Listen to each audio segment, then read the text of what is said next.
Wizard would like to renew their membership.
blood of some people, but the people want drugs. And now I'm a wizard. Now I'm a wizard. Now I'm a wizard.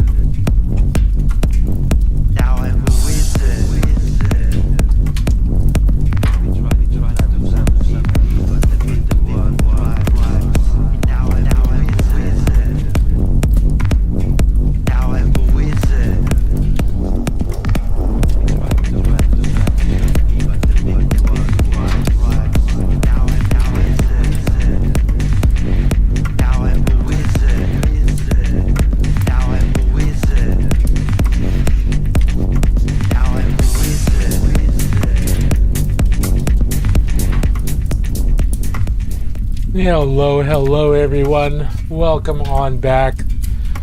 It's been a full week because wasn't able to stream on Tuesday. Thank you for your patience. I apologize for not being able to do that.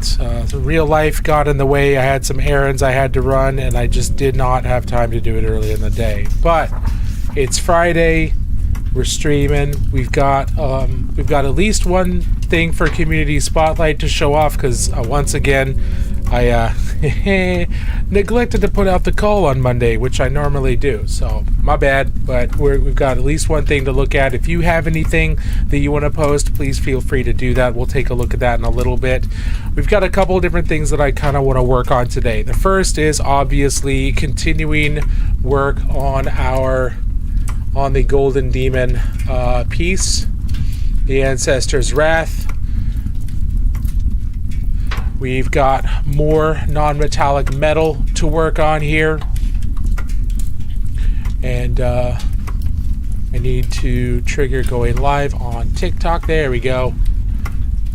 We've got this to work on, and then of course we've got other things that we can work on as well, because as you know, I have hobby ADD and I need multiple things to work on, otherwise I lose focus. So I did work on the horns a little bit off stream. Took a look at some real antlers out there and did my best to try and get those to look fairly realistic. Got the stripes in there, got switches in color.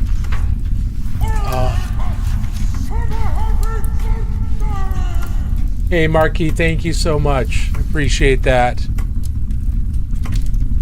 Even though it's not my birthday anymore, but I still have that up because it's fun. So yeah, we worked on the antlers a little bit. We do need to work on the non-metallic metal, especially here in the front. It's just, you really can't tell what it is from the very front. So we need to try and figure out how we can help get that to read as like the top of a snout, the top of a head, and then of course non-metallic metal work on the helmet. We need to start that as well. How was the friend's birthday last week? Oh, it was great. Yeah, no, it was great. Had a good time. Yeah, no, had a good time. Always good to see friends. So yeah, it went really well. Tomorrow, I'm traveling up into Camas, Washington to deliver those Cyber Savage minis that I painted for the creators of Cyber Savage. They're doing a small Cyber Savage event up at Mindtaker Miniatures, and we'll be delivering these minis there tomorrow. This is just not wanting to focus, huh?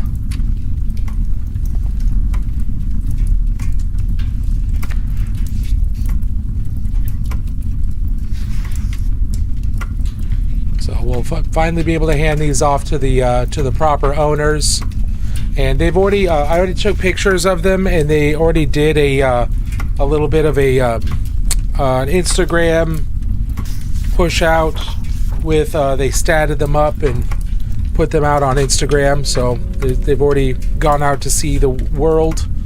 But yeah, no, we're gonna get them in their hands so they can do whatever they need to with them moving forward.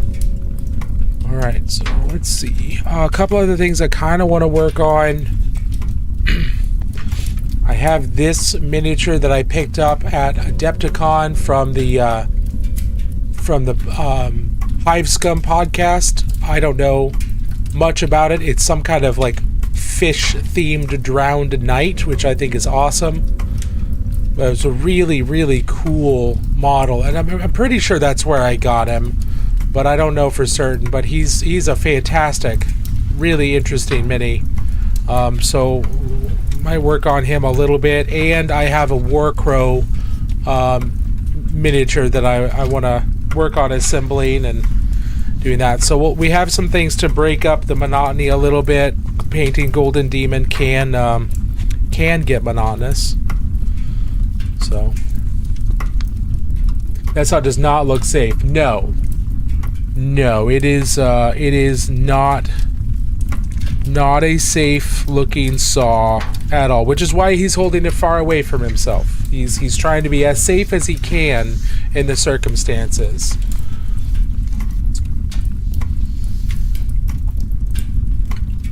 This dude, I picked this up at Gen Con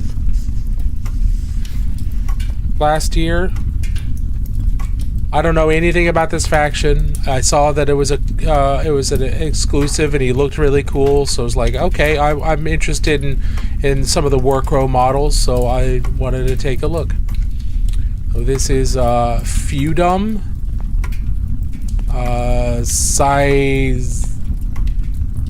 Stygian? I don't know. I don't know how to pronounce that, but yeah.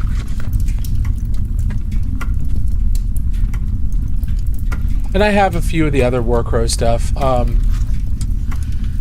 haven't put them together. I have the original 2-player starter. I picked up some other Hegemony miniatures. I just haven't really done anything with them, so I figured at some point I should start doing something with them.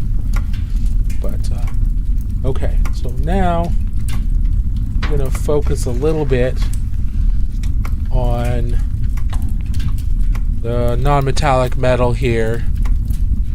On the top of the head. Now,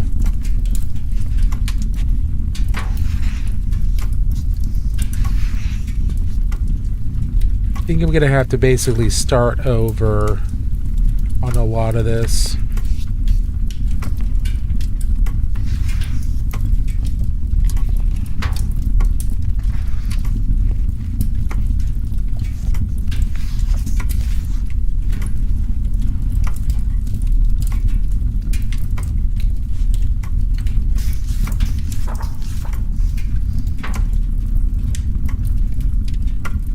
And I really want to kind of define the bridge, the top of this a little bit, because if we look at this, like the snout from the top, it's kind of a really shallow, it's a really shallow cylinder. So I know I need highlights to be in the middle, but it's also a very diffuse cylinder. Because it's not super highly polished on this, so we're gonna kind of take things back to basics and try to bring it all up to a yellow, and then have the shadows on the side, and then figure a couple things out. I do need to I think I should probably grab a couple references of like a deer head, just so I can have some additional references for kind of the shape from other angles that aren't sculpted, because sculpts are not always the most accurate to what it actually looks like, right? Sculpts are not always the most accurate. So sometimes you have to look at a sculpt and recognize that some anatomy is wrong. And then see what you can do to fix it if you want to. Certainly don't have to. But if you want to, you may have to fix it with some paint. So we're just going to go in here. We're going to get everything back into yellow. And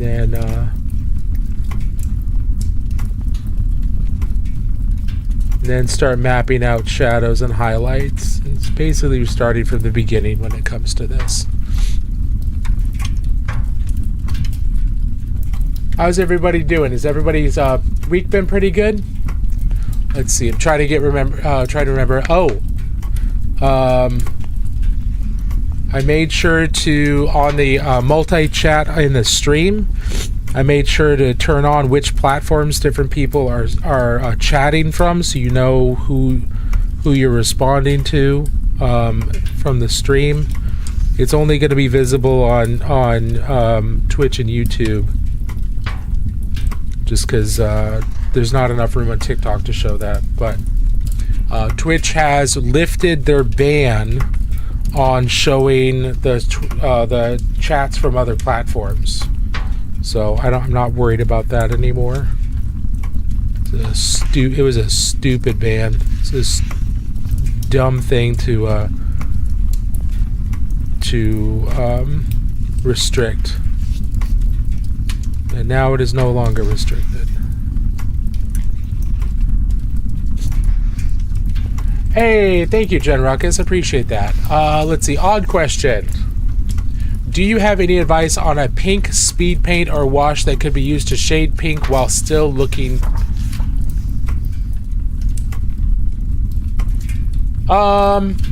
Probably one of the magentas. Because if you want it to stay looking pink, then you want it to have that you don't want it to just be red. You want it to be a little bit lighter and have a little bit of probably a little bit of blue in there. Now true magenta can't be mixed, so you know it's going to be whatever they call magenta. So probably a magenta speed paint or contrast paint is what you would most likely use.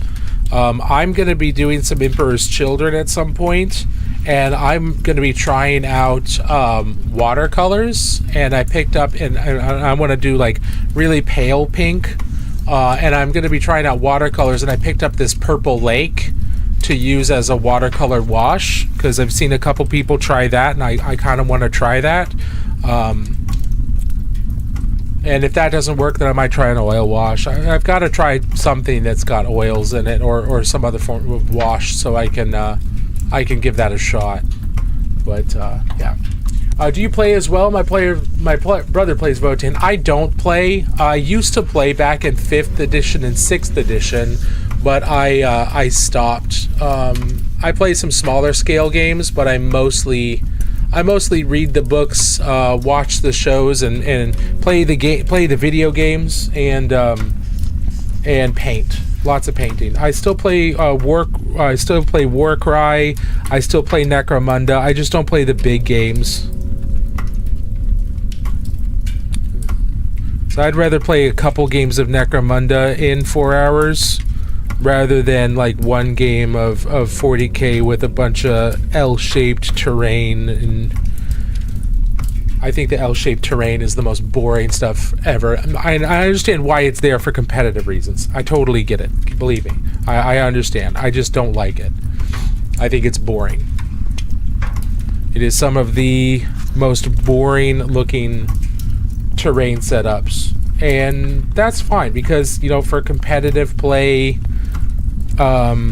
it doesn't need to look exciting. It needs to be balanced. It needs to be mechanically useful, not just, you know, whereas I want a cool visual scene, not necessarily a mechanically advantageous one.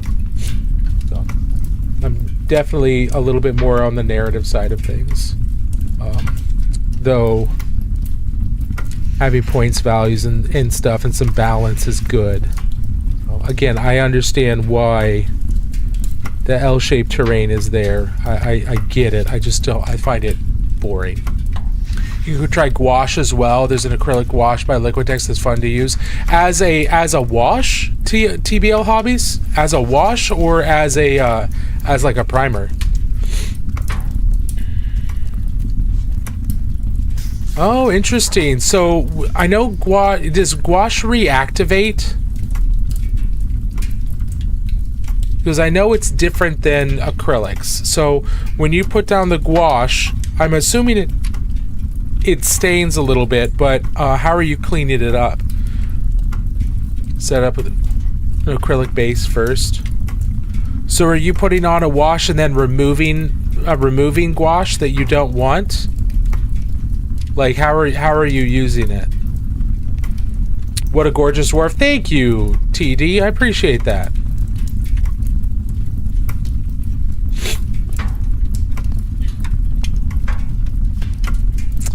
Not a speed paint, but Heroic Girl has dark hot pink, and maybe that might. Well, yeah, that could. Gouache by itself always reactivate, but you can varnish over to seal it. Got it. Got it. Necromunda is awesome. I have a Goliath army. Nice. Yeah, I have some Palanite enforcers that I put different heads on, and I painted them up as Helldivers. They're called the Fists of Liberty. That was a lot of fun. I started a Votann army recently. It looks nowhere good as yours. Well, that's one of the reasons, TD, is I'm painting this for Golden Demon. I would not put this much effort into an army paint job. Like, there's like 40 plus hours in this. I'm not doing that for an army. So there's I'm not good enough and fast enough to paint to this level in a reasonable amount of time. So I'm submitting this for a Golden Demon. That's one of the reasons why it looks as good as it does, is because I've invested so much time in it.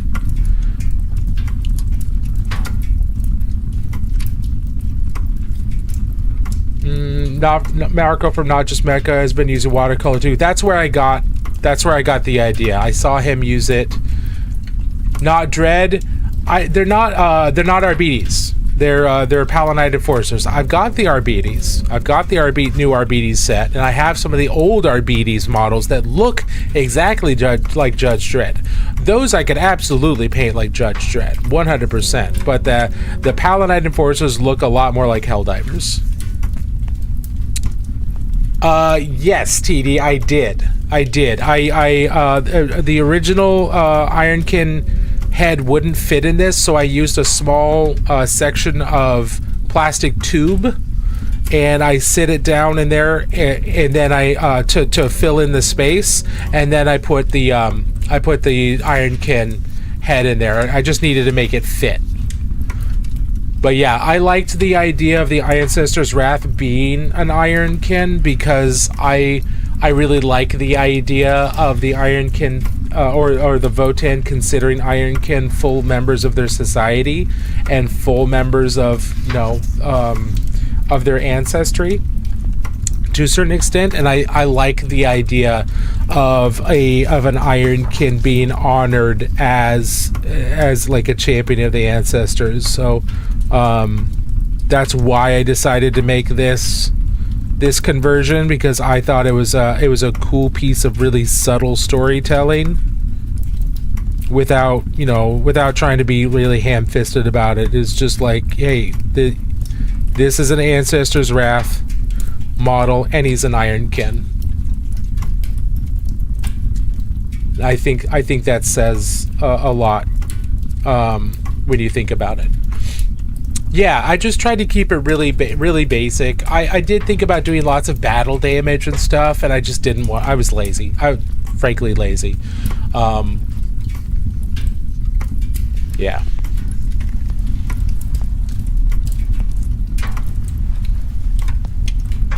Let's see. Have I painted in oils? I use them for high-level blends a lot. I don't use oils because I don't want to deal with the solvents. And frankly, I'm scared that I'll like them too much. If I'm going to be completely honest, I'm an old man screaming at the sky. Get off my lawn. I like what I like, but I should play around with oils more. I just don't want to. I'm really hesitant to, because of the solvents, the white spirits and stuff like that, for more than just a wash. I haven't even done oil washes yet. I'm just, if I get distracted and I try all of the new things that I see all the time, with the way my brain works, I'll never improve at the things that I knew about before. And I'll just constantly be trying new things, and I'll never take the time to perfect the ones that I'm familiar with, because it takes me a very long time to get to this level on any type of painting job. I don't just pick things up and go. I am far too analytical and literal minded. I don't visualize things like this terribly well, so it takes me a long time to get to this point. I don't know if that makes sense. But if I constantly try new things all the time, I'm never gonna get good at the things I was working on before. I was listening to Votan lore last night and found out that all the Kens celebrate when a new Steeljack gets made, and they all have huge parties to welcome in. See, that's awesome. See, that's cool. Hey, Christian, how are you doing? Hope you're doing well. Valid. Unfortunately, these oils aren't good for making salad dressing either. That is true. Don't eat those oils. It's looking good, mate. Hey, thank you, Romans. I appreciate that. My 40k terrain problem is less the L-shaped ruins themselves and more that the terrain rules barely support the L-shaped ruins. They can't handle anything actually interesting. That's a good point. I don't actually understand the rules for 40k anymore, really, just because it's been a couple. I haven't played since 7th edition. Like, I think I played one game of 7th edition and says, yeah, I'm done. And it wasn't because I didn't like the rules. It's because I wasn't interested in playing for 4 hours anymore.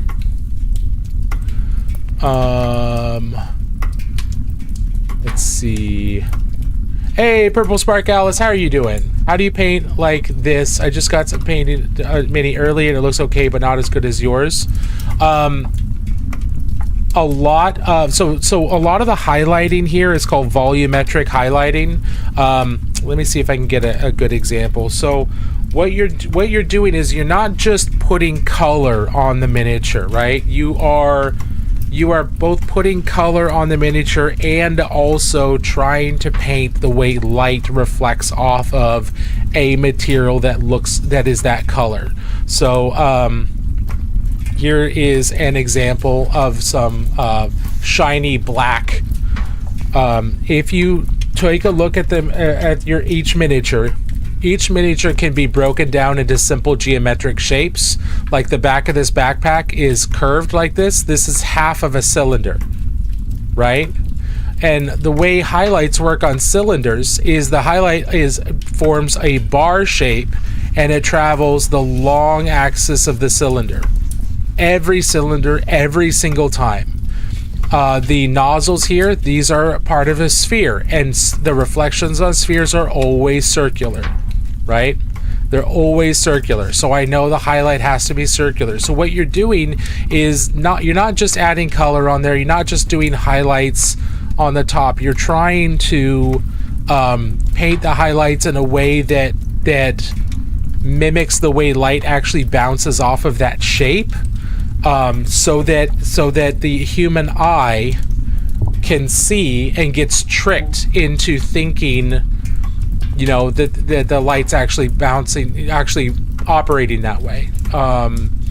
So from this angle, you can see the lights coming down. The shiny black light, the shiny highlights on the black are coming down from this angle, and then I also painted those highlights from this angle, and then I painted them from this angle as well. So each angle you take a look at the miniature, the highlights look right, and that's just something you have to do with reflections. But look up volumetric highlighting. It is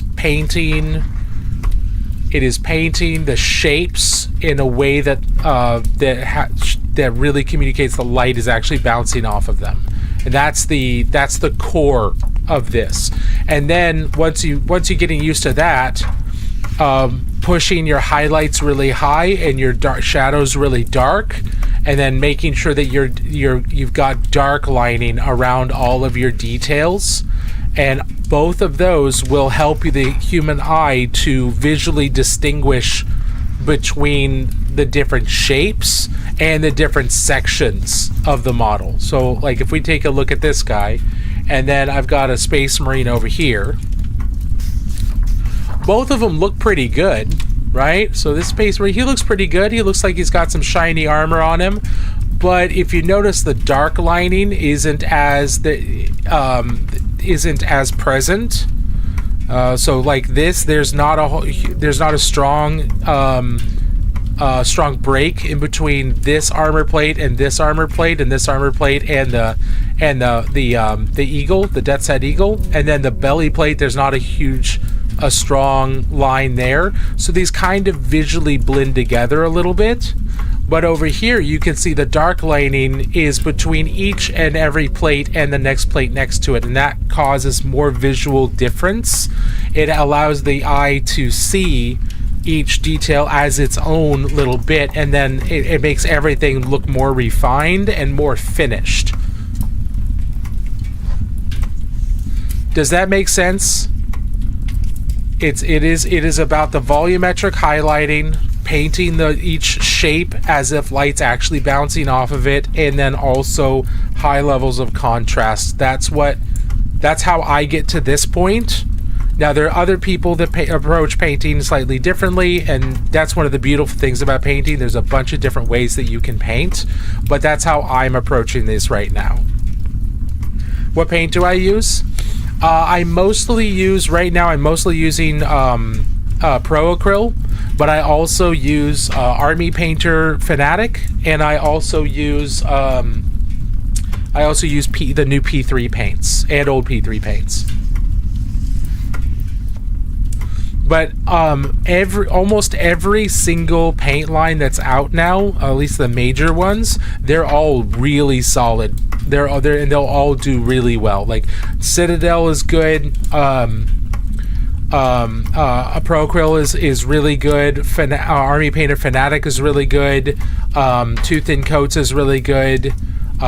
Vaiho Game Color and Vaiho Model Color both really good. AK 3rd Gen is really good.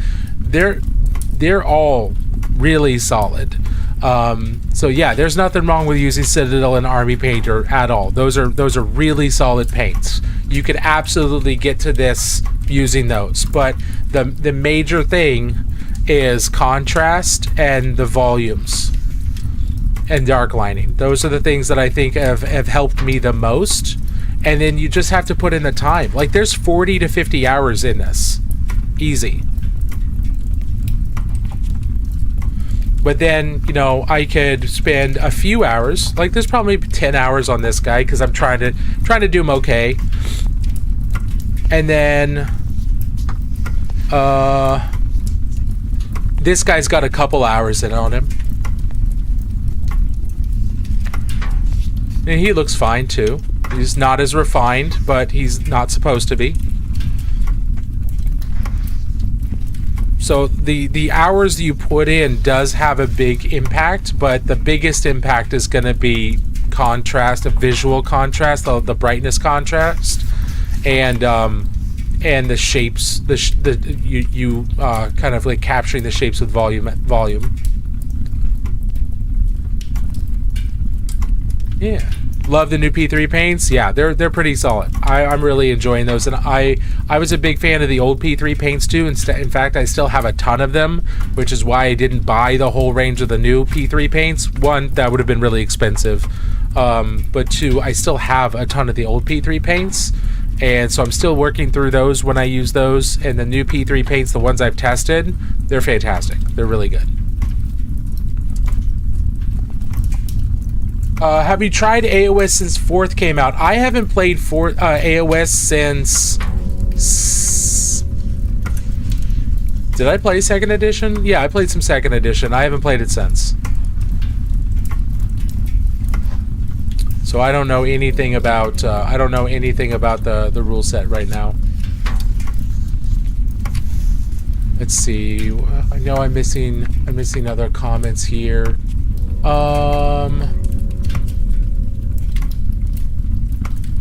Marquis doesn't make sense, but I didn't hear what was said. Okay. Thank you a lot. Love the new P3 paints. Use it. Make sure. Fragwenstein, how are you? I'm working on my Golden Demon entry. Don't do what I do and slap on thick coats to finish a model in an hour. Ends up looking at a child's art project. That is a lesson that we all learn at some point, Tara. There are ways to speed paint in an hour, but slapping on big thick coats is not one of those ways. Most time of assembly painting is my Redemptor Dreadnought, which took me about 20 hours. Woo! Yeah, assembly, especially vehicles, can take a long time.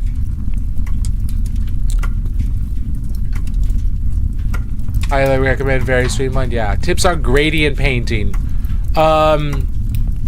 So the way I do gradients when I'm painting gradients is I'll kind of establish where I want my darkest shadow to be and where I want my brightest highlight to be, and I'll use layers to do that, and then I'll use glazing to blend between those. Like if I were to paint this from the beginning, this shoulder pad right here, I would go with my darkest down here, and then I'd have my mid-tone, and then I'd find something in between those two here, and then I'd have my brightest highlight, and I'd go in between those, and so I'd map out where everything is, and then I'd start using glazes to blend in between all of them, and then start using larger glazes to do everything, to blend everything together. But it really depends on how you want to approach it. There's a bunch of different ways to do gradients. I think the easiest way for most people is to do layers and do lots of little layers, because you don't have to worry about physically blending. You're visually doing layers that are close enough together that from arm's length away, which is where most people are going to see your models, it'll look blended because the eye blends it together. That's the easiest way.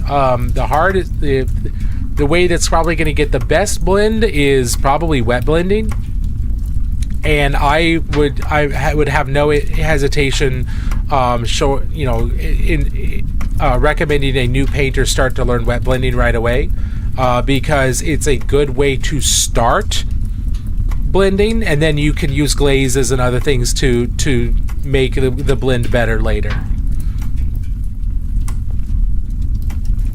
Love my Dreadnought. He's what my team is based around. It looks so cool, but I got him broken, so his left arm is weird, but glue helps. Excellent.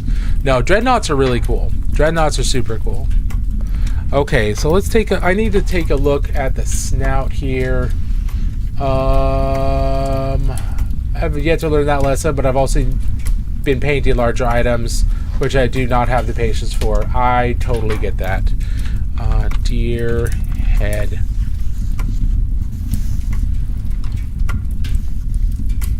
Okay.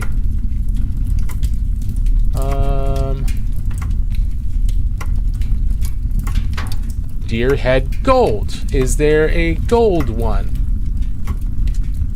Is there a gold one that's got the right? Okay.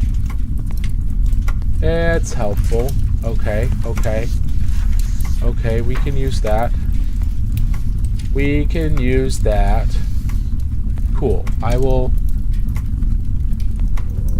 use that as reference. I'm debating on supergluing, but I don't know. It kind of depends on how it's broken. Supergluing is not the worst option for certain. Hot gluing, can't recommend hot gluing. I do not recommend hot gluing. I think that's probably the worst decision. Hot gluing is not easy. Hot glue is not easy to clean off a model. I once bought a very, very early Rhino, like from the 90s, assembled Rhino, like old school Mark 1 Space Marine Rhino, and it was hot glued together rather than super glued.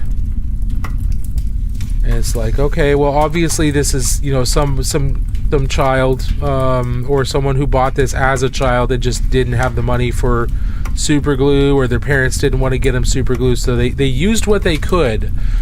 They used what they had. I don't blame them for that, but good Lord, that was hard to pull apart to fix it, to fix correctly.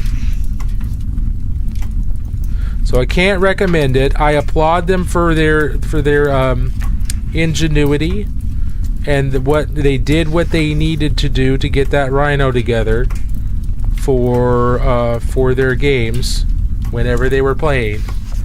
But yeah, hot glue's not the stuff. Hot glue's not it.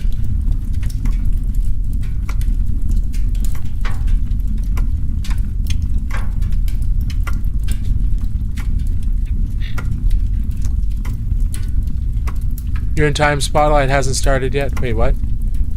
Do you guys got home? Did I miss this community spotlight, or is that later in the stream? Yeah, we're gonna do that in a little bit.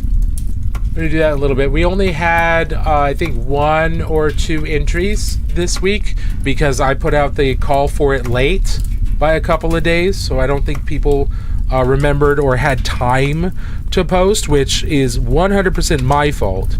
If anybody has anything they want to show off in the community spotlight, please feel free to throw that in the Discord, in the works in progress or in the completed projects area. We'll go over that tonight. Otherwise, we'll just go over what we've got, and then we'll get back to painting.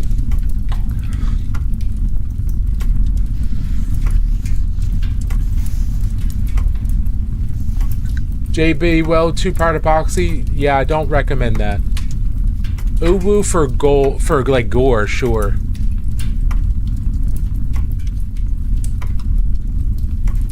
Yeah, JB Weld. I would have had to take a. I would have had to take like a hammer and chisel to it to take it apart. Don't recommend that. I think I've heard some people solder their. Some people have soldered their metal models together, which I thought was wild, but also, I guess, can kind of make sense. I'd just be worried about warping everything a lot. Why is it gray? Why is what gray? Why is what gray? The model? It's not gray. It's teal. It's turquoise.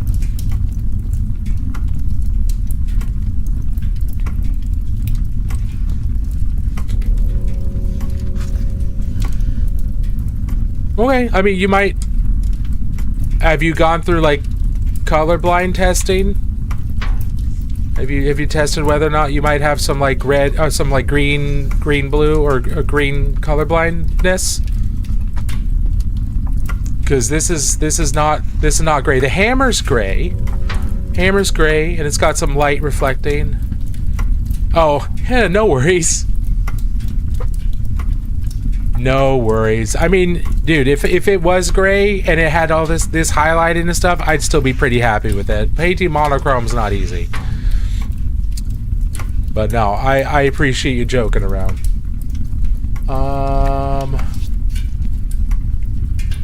Now I picture you doing a deconstructed piece like chefs who do with dishes, and the piece is painted bits of a model in a pile. That's the IKEA version. Yeah. Is that a Votan army? This is a Votan model, yes, and I'm painting it up for Golden Demon at Adepticon. Just gonna throw him in there, and yeah, painted a couple Votan models for Golden Demon in the past. So this is the one I put the most work into. I did submit this one for part of Golden Demon last year, and I got a notable pen. But we're trying to go for a little bit better this year. We'll see what happens. Opinion on Grey Knights, though? I think Grey Knights are awesome. I think Grey Knights are fantastic. I don't play the game anymore. I read the books.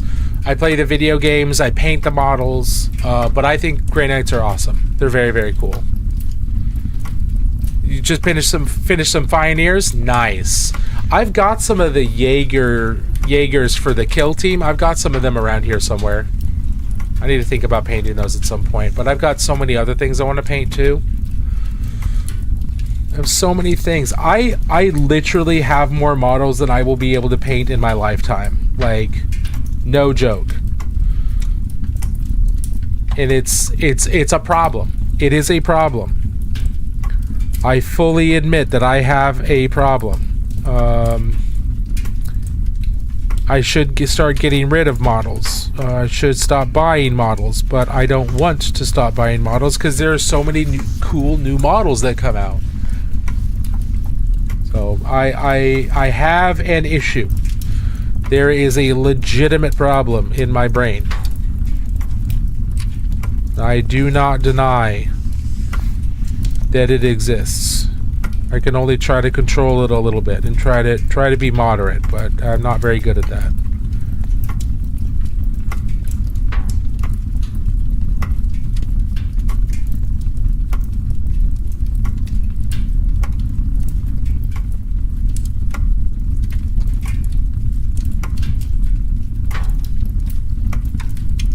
Hasn't this guy been out for a long time? Yeah, he's been out for a couple of years. Yeah. This was a commemorative model that came out a few years ago, and I painted him up last year and put him in for Golden Demon, and now I'm improving him based on the feedback that I got from my other painter friends at Adepticon. And we're gonna resubmit him for Golden Demon this year. But yeah, he's been out a while. You can still get him on eBay. He's about $75 last time I checked. So he's not like his own weight in gold, but that's still, I mean, that's a lot of money. That's a lot of money.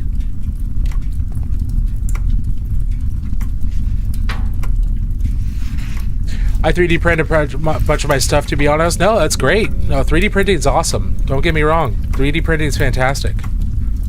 I have a bunch of 3D printed stuff. This price hella jumped up, wasn't it like 50? I could be misrecalling, Shy Guy. We could check again. I feel like my airbrush is such a crutch for me.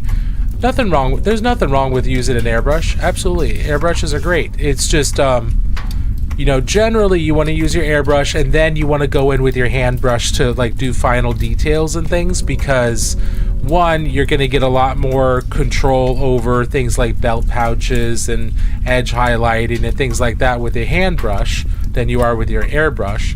But also a combination of the two is going to look a lot better than just airbrush by itself. Unwilling ingredient, I layer and then I glaze. It's sometimes I'll wet blend, but I'm not very good at wet blending. So if I do wet blend, I'll start that out and then I'll use glazes to finish it. But I use a lot of glazes.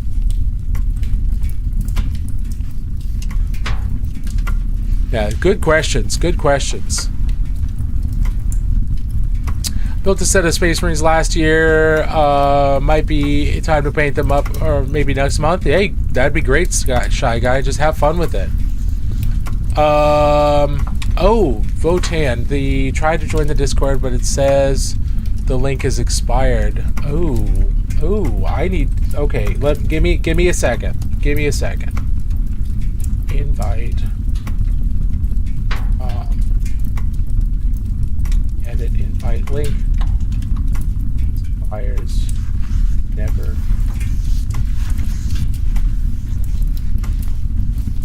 Onboarding. Generate new link. Copy.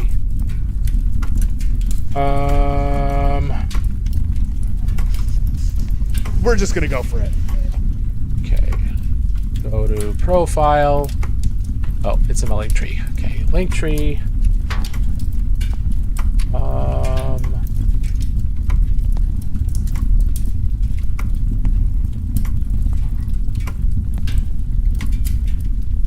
Okay, I need to actually go into my link tree here. Sorry, everybody. I wanna fix this, because if I'm inviting people, I want to make sure.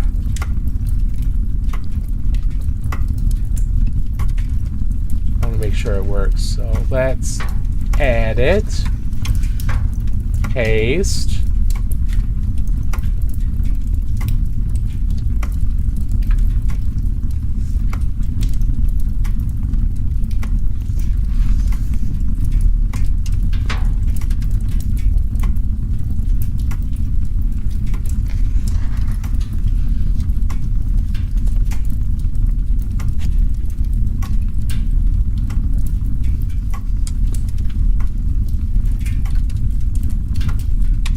Okay, can you go back into my link tree and refresh it and try the Discord link again, Votan?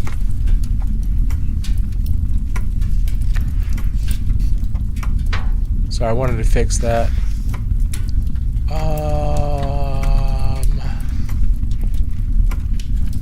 I'm new to painting with acrylic, so I'm trying to get better at it. No, I totally understand that with an ingredient, 100%. Turquoise and gold, such a beautiful combination. They really are gooning, absolutely. It's why I chose this, because I liked the way they looked. So I agree. I agree with you. dude, although Death Guard and Jade and Bronze. Ooh, that's a good color. That's a good color combination. Source, frown on that around here for some reason. Press is an online card from site to a book outlet. Oh, wait.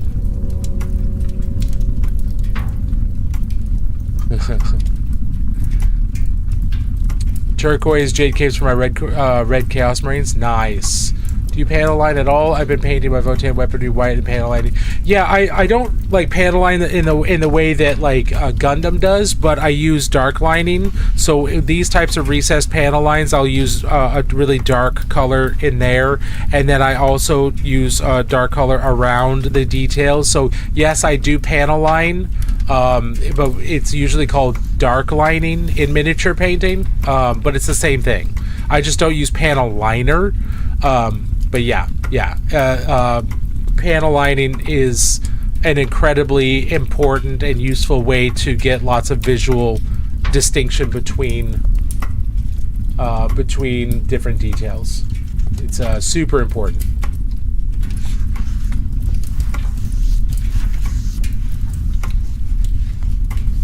Okay, let's get back to the head here.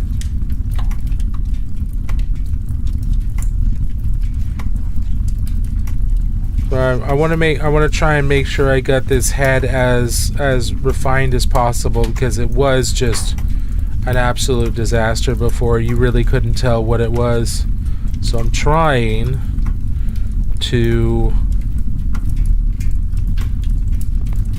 be a little bit more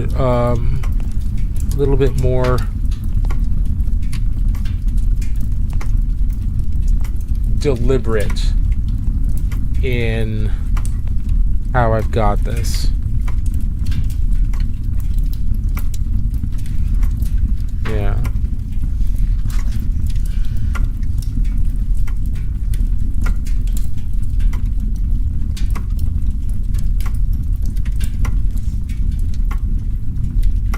Good to know. What animal crest? That animal crest is awesome. Is that just in the base kit? It is the what comes with this particular model. It's a deer and with antlers.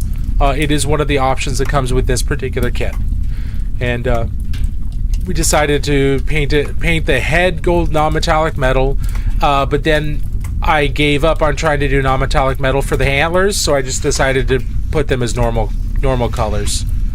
It's kind of a because, man, doing non-metallic metal on these kind of compound curves and these complex shapes, no, I'm not doing that. I don't have that capability.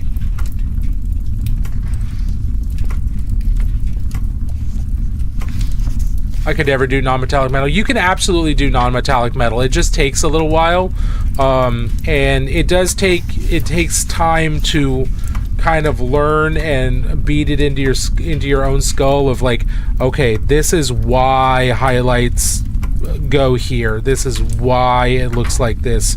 These things are what makes something look shiny versus not shiny. It took me a couple years of just trying and watching videos and not understanding why people did what they did, and then talking to people and to really get it, which is why I teach basic non-metallic metal classes at conventions now, because I try to teach the why, not just the what, because no one explains the why. They just say, oh, just paint it look like so it looks shiny. Well, what does that mean? What is it like? That doesn't mean anything. How does it look shiny? Why does it look shiny? Don't just tell me to paint it so that it looks shiny. That's stupid. That's not how my brain works. I need to know, why does it look shiny? I need you to explain that. Nobody was. Nobody was explaining why. So that's why it took me so long. But now I can do a decent job of explaining it. I'm still working on it. I'm still improving it, but I can do a decent job of explaining why does something look shiny as opposed to not. And it's about contrast, and it's about it's like in a shiny material, the shadow is going to be darker, and the shadow is going to be on every surface, because the shadow is not just the light being blocked from hitting that area. The shadow is a reflection of the dark areas around. It's a reflected image of the area around the model. So every surface is going to have a quote-unquote shadow, and a highlight is going to be very, very bright because the highlight is a reflected image of the sun or the light or the lights around it. Every surface is going to have some kind of highlight. Whereas with matte materials like this armor, it's more going to be illuminated by the sun, and it's not going to reflect the surroundings because it's not very reflective. So the highlights are going to be down below, or the shadows are going to be down below where they're being blocked from the light, and the highlights are going to be up towards the top or up in the direction of the light source.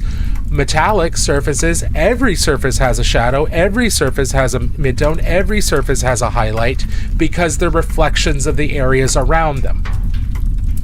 And you communicate that through dark shadows, bright highlights, and fast transitions between midtone to highlight or midtone to shadow. They're not long gradients like this.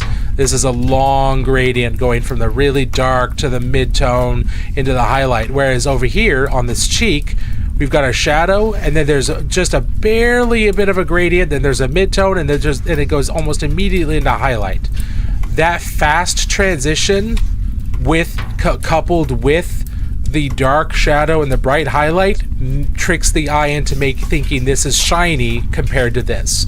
That's the optical illusion, and that's what no one was explaining. So I try to explain it to as many people as I can.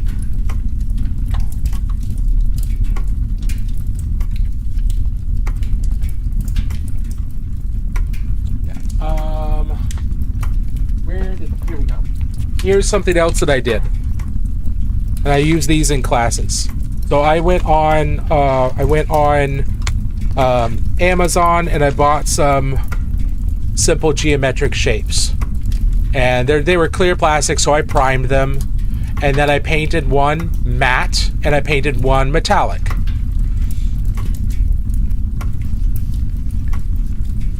So you can see on the matte surface, they both are exposed to the same light. The matte surface, it's illuminated by the light, but you don't see a bright shadow anywhere. These are both exposed to the exact same light. Whereas this metallic is a bright shadow, a bright highlight here, because that's a reflection of the light source. And then you've got some midtone, and then you're going into shadow, which is the reflection of the area around. This is the reflection of my black t-shirt here. And so you can see the difference between these. And if you can look at this enough and break down what are the significant differences between these, why does one look shiny and the other one doesn't? Once you isolate those differences, you will understand why something looks shiny versus something that looks matte.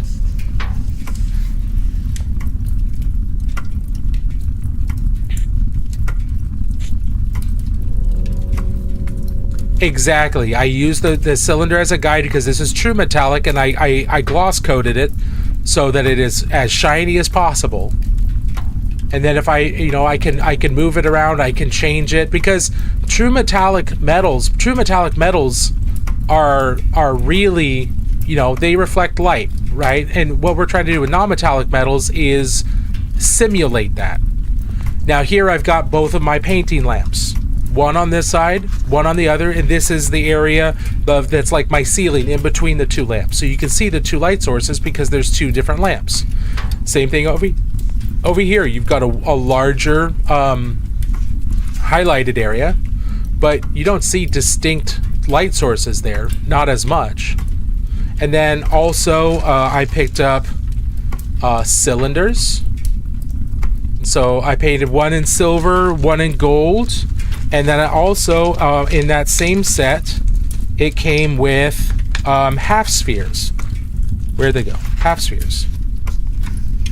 So now I've got an example of what a half sphere looks like, and what the highlights would look like on a half sphere. So I've got these as reference materials, and it's been really helpful in classes. It's also been really helpful for me. So go on Amazon or your local toy store, your learning store, wherever. See if you can find some simple geometric shapes. You're going to want a cylinder, a cube, a cone, and a sphere or a half sphere.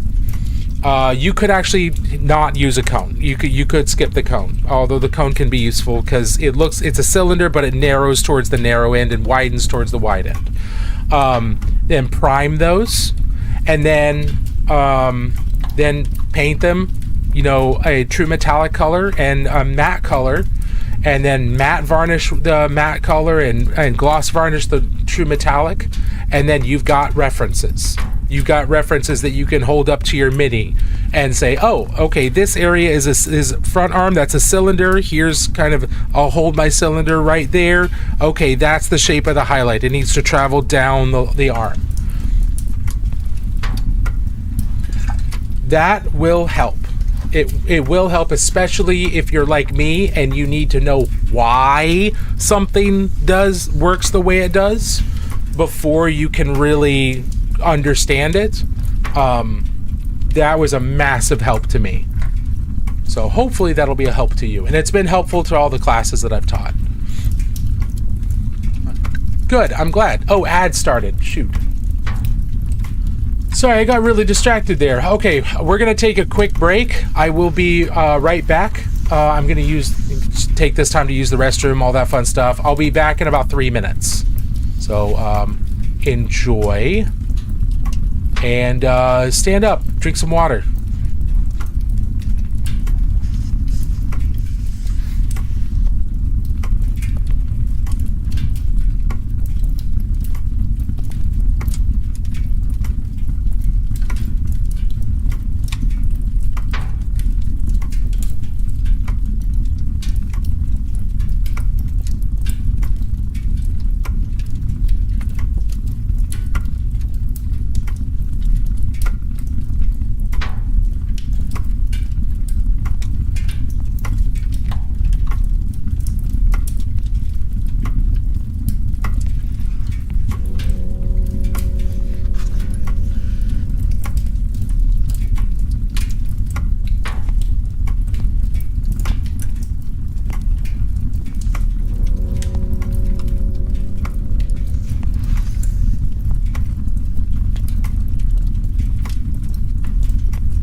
Okay. We back. Thank you for your patience. Appreciate that. And Tara, thank you for calling out the ad, because I got all kinds of distracted there.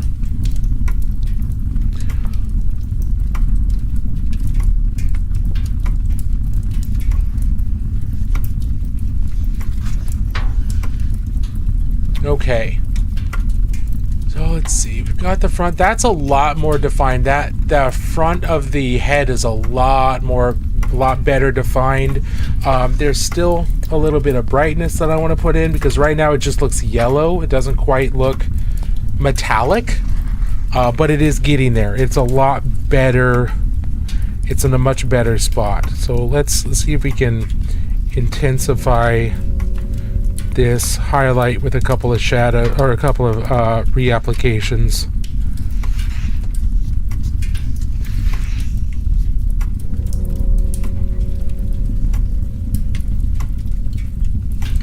This is something you have to do fairly often, because acrylics are inherently transparent, so or translucent. So when they dry, they become even more translucent. They also fade. So you might put some white down or some nice bright color. You put some of that down, and you think it's gonna, it's gonna stay that color and everything. Most acrylic lines will not remain that color, and that's true for artist paints too. Like if you watch, I don't know, any restoration videos like Baumgartner Restoration on YouTube, the absolute GOAT, he talks about that too. That paints fade as they dry, and so it's one of the reasons why a lot of varnishes on paintings are semi-glossy or satin, because a matte varnish will make the paint look dry and therefore fade, whereas a glossy varnish or satin varnish keeps the paint looking wet, and so it keeps it rich. I am new to the community. Welcome, and I didn't recognize the heraldry. What are you working on? I am working on a Leagues of Votann miniature from Warhammer 40,000. This is based on the model, the Wrath of the Ancestors, or Ancestors' Wrath. It is slightly converted. I switched the head out, so the head is different. But I'm painting this up for Golden Demon at Adepticon. So it's the Games Workshop's main painting competition here in the US. Which is why I'm putting so much effort into it. Looks sick. I'm going to be painting my first figure. Any tips? Yeah, so if you haven't assembled the mini already, then make sure that when you're assembling it, make sure you're taking care of all the mold lines, all the rough spots where the sprue attached to the mini. Sand that down or scrape that down, and dry fit your miniature. Make sure the pieces fit together the way you want them to fit together before you glue them. That way you can yep, that fits together, and you're not worried about glue drying. Once you're happy with that and you know everything fits together and you understand how it fits together, then glue it. Because no amount of paint is going to cover up mistakes in assembly. If you leave mold lines, or if you leave big chunks of the sprue still there, no amount of paint is going to fix that. So do the best you can, especially when you're starting. Do the best you can when you're assembling the model and putting it together, and then move forward there. Yes, the Leagues of Votann are the Space Dwarves. Yes, absolutely. I was pretty proud of my painted armies, and I find this live release, and there's levels to this. Jack, there are absolutely levels to this, and remember, those levels have more to do with the purpose behind the miniature. I would never paint an army to this level. Ever. There's 40 or 50 hours put into this already, okay? You're not doing that for an army, okay? This is for a painting competition. So the amount of effort that I put into it is going to be drastically more than I would for just a regular like model that I did for an army. So like this is a Primaris Space Marine painted as a Rainbow Warrior. This is what I do for like a Space Marine army, and I might go a little bit more than this, but there's absolutely levels to this. Yeah, and I don't really play the games anymore. I mostly just paint because I really enjoy painting. So everybody has a different reason and a different purpose behind their paint job, and they're all valid. If you're just getting colors on the miniature so that you can play in a tournament, that is just as valid. That's just as good. Everybody can get to this point if you put in the time to study and practice, but you don't have to. There's no reason for you to if you don't want to. You should never feel like you have to paint to this level or anybody's level if that doesn't fit the need that you have or the purpose that you have.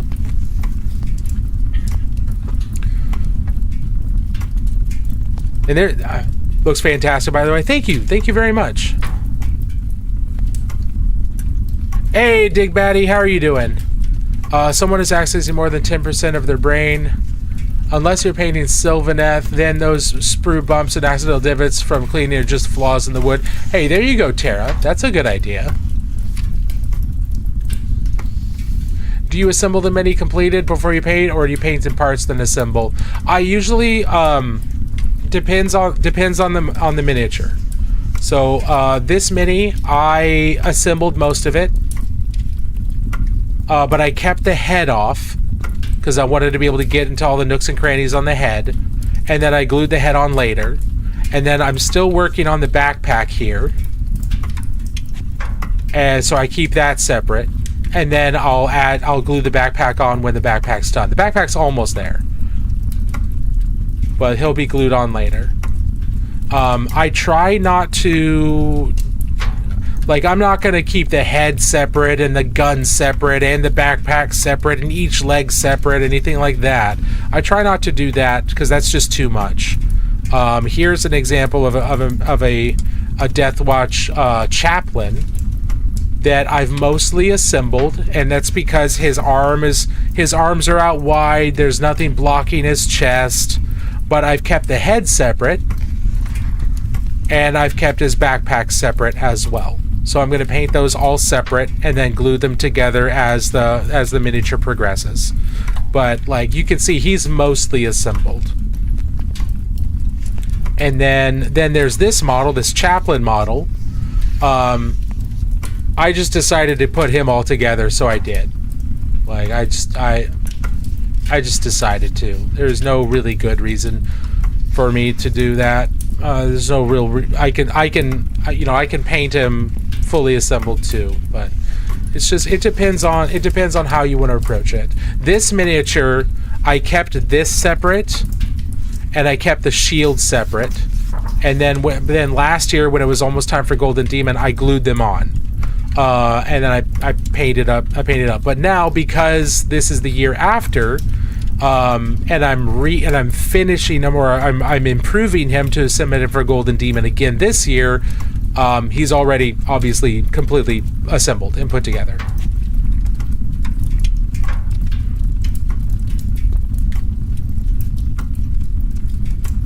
On painting, I see your brush is clean as hell. Mine is caked. Is it just time? No, it's the fact that well, part of it is just time. But so when I load paint onto my brush, there's some habits that I've developed, and these are habits. These are not things you should do right off the bat. These are habits that you should build. When I load my brush, whether it's a natural hair or if it's a synthetic, like a cheap synthetic, I'll do the same thing. So let's do this with a cheap synthetic. When I load my brush, I only load that much paint on. And you see that I keep the bristles damp, so they're not soaking wet, they're damp. And then when I load the paint on, I'm only getting the paint up to about here. And you can see the paint kind of coming up into the up a little bit farther, and that's just natural diffusion. So if you were to dip your paintbrush all the way up to here, that paint will come down into here and dry down in here, and that'll ruin your tip.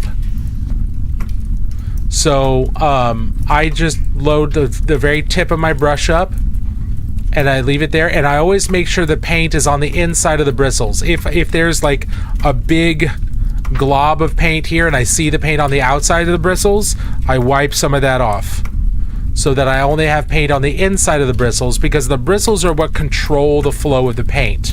Just like with a fountain pen or something like that, if the paint's on the outside, as soon as it touches a dry surface, it's going to go everywhere. But if it's within the bristles, when it touches a dry surface, the bristles will guide it through capillary action. It'll guide it forward in a controlled brush stroke. So I try to make sure that the paint is on the inside of the bristles, never on the outside.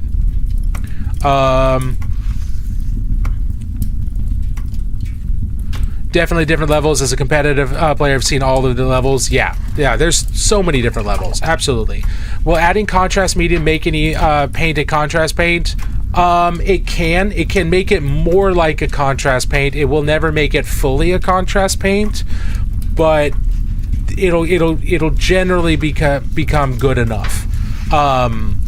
The pigments and contrast paints and the binding agents in acrylic paints are not going to be exactly the same, but it'll get really close. But it won't be perfectly the same. Especially the amount of transparency and the intensity of the pigment is going to be different. So I need to know what my medium applicator is, and that will determine the outcome.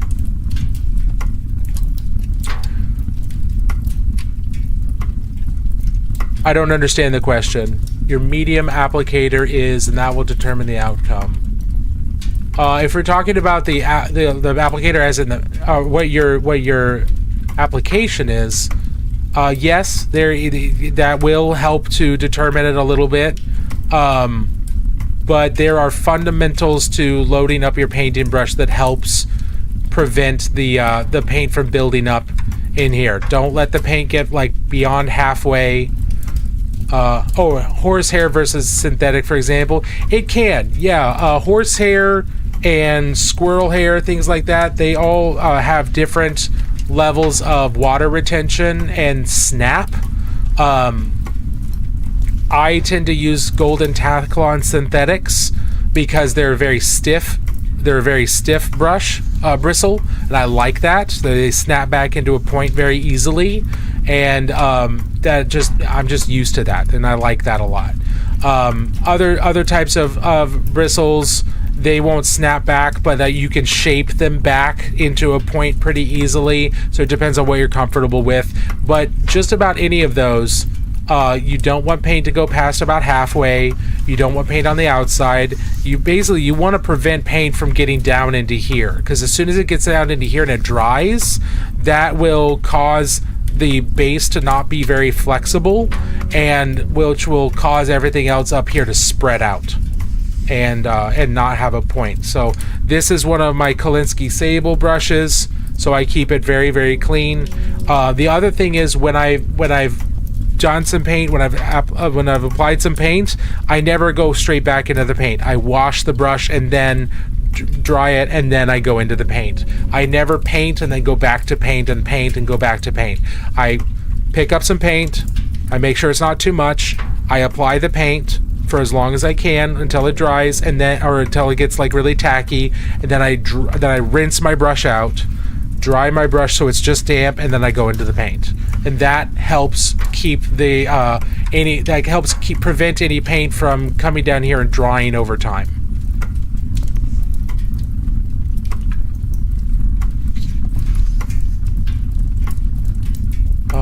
Let's see, we've got some really good questions here. Is the wet palette supposed to be wet on the wax paper or just under it? Under it.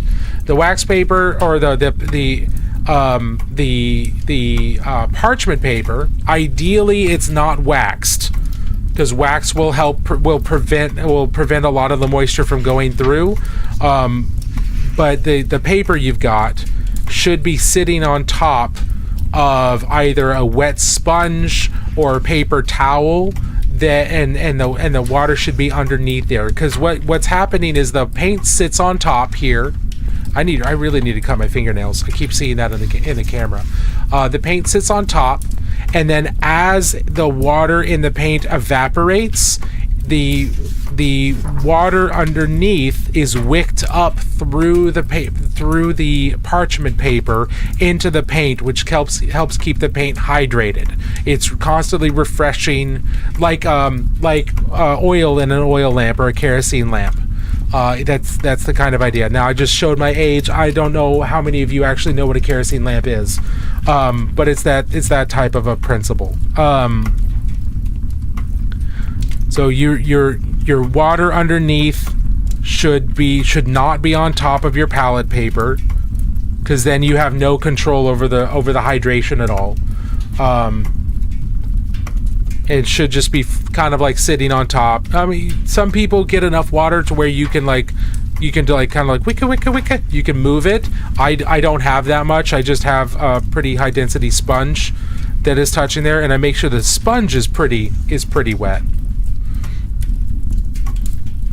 Horsehair versus synthetic for example. Okay, what kind of brand of brushes do you suggest? The brushes that I use the most are these from Langnickel,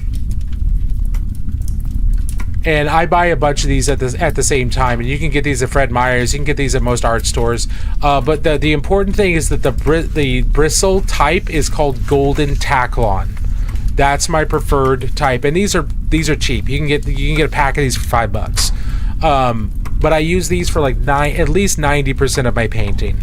And then when I want to get into like really high level painting or really fine detail, then I'll use my Kolinsky's.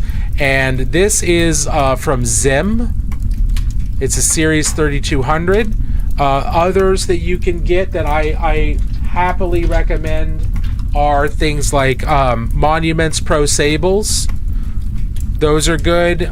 Game Envy has Kolinsky sables. Those are good, and those are both less expensive than the art brands. Zim is not too expensive. Rosemary & Co. is good. Raphael and Da Vinci both have Kolinsky sables, but you're gonna be dropping like $30 on a decent sized brush. I also don't use anything smaller than a 1.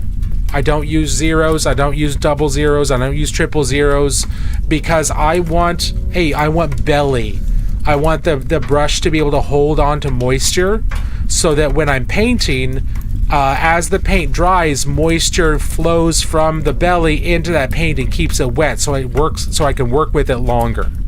Really tiny brushes I'll use maybe for like pupils or things like that, but I'll paint pupils with this because the tip is sharp enough.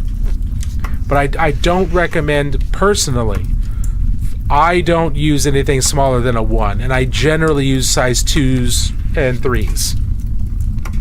Like this is a size 3, and I'm using this for really delicate work. But there are amazing painters out there that use triple zeros. Richard Gray uses very small brushes because his paint style has to do with lots of small little lines. So a 000 works for him. So it's very dependent on what paint style you're going for. I haven't used any enamels at all, Detroit. I'm certainly not opposed to using them, but I've seen tons of the Villainies. I've just never used them. Good evening, by the way. I hope you're doing well. Let's see. Have a recommendation for a beginner.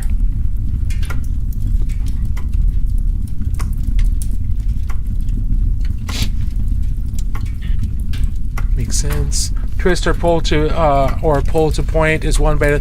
I pull. I don't twist because the twisting can cause permanent warping in the brushes in each individual hair, which can cause the bristle the tip to eventually dry, and when it's dry it's no longer at a point. So I'll do this and I'll rotate it each time, but in 100% sincerity and honesty, I'm a brush licker.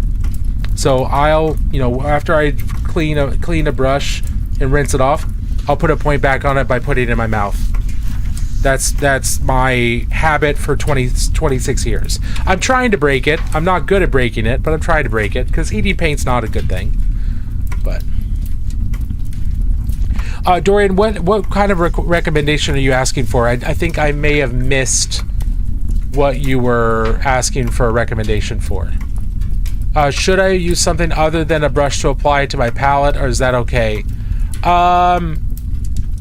Yeah, I mean, you can use a brush. I'm not sure I'd use the same brush that you're working with, because the brush, because loading that much paint onto a brush will get paint down into the ferrule. So maybe use an old brush or something like that. But there's nothing wrong with doing that. When starting a new MIDI, do you start with the larger surfaces and then the smaller, vice versa? Votan, I generally start larger surfaces and then go in, because the way I look at the model is I look at it, I break it down into shapes in my head. So if I'm looking at this arm, this is a cylinder, right? So I'm looking at this as a cylinder, so I'll paint that. And then the shoulder pad, this is kind of like part of a sphere. I'm starting to do all of that, and I'm thinking about what shapes everything is. Now, the very first step I usually do is I find the innermost part of the model, whether it's the skin or the bone if it's undead or something like that, and I paint from the inside out. I try to do that as much as possible, just because it ends up being cleaner and I don't have to go back and fix as much stuff. But generally, when I get into big portions like this, then yeah, I'll paint the big sections and then go in and start doing the shading and highlighting.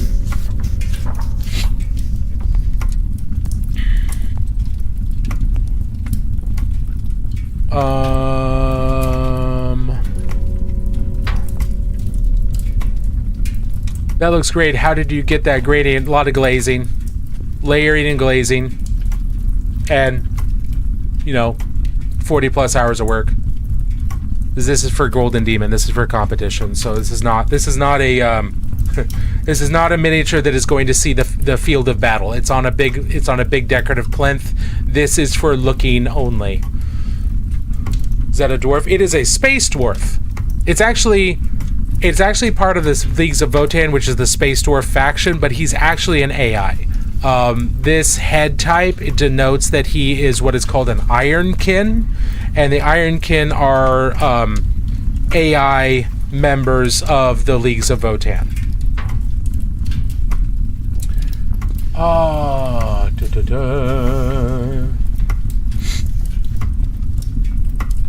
Yeah, Lonker, absolutely. I have to grab the kids from that event, so I'm heading out as well. Hey, have a good night. Thank you all for being here.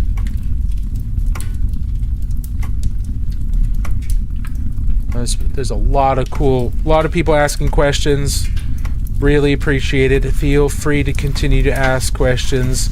If I miss your question, I'm not ignoring you. I don't ignore anybody on purpose. You can ask again, or you can say, hey, I asked a question above, and I can try and find it. So please don't feel like I'm trying to ignore you at all. There's just a lot of people asking questions, which is good. I am here that's why I stream. I don't stream just to show off, hey, look how good of a painter I am. I stream to share my learning and what I've learned, and take you on the journey of me figuring things out in my own blockheaded way. And then hopefully to try and answer questions and be encouraging to other people, because I want to be encouraging to people that are learning to paint, because it's a lot of fun, and this is what's kept me sane with work and life stress and all that. This painting little tiny plastic space people, spacemen, fantasy warriors, it's kept me sane, and I don't know why, but it has. So if there's something I can do to help other people stay sane the same way, I want to.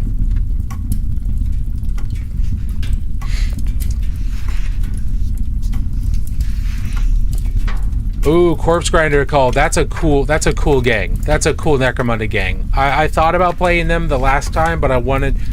we had enough Chaos players, so I ended up going with Palanite Enforcers. But Corpse Grinders would be a lot of fun. I've got them. I haven't assembled them yet. But I've got them, and they're a lot of fun. But as far as you say you suck at painting, the only way you're going to get good at painting is by painting. Like, dead ass... That's the only way to get better at painting. You have to paint. You have to make mistakes and then learn how to fix those mistakes and learn how easy it is to fix those mistakes once you have a better idea of what you're doing, and then it'll be less scary and you'll eventually stop sucking at painting. You'll be better.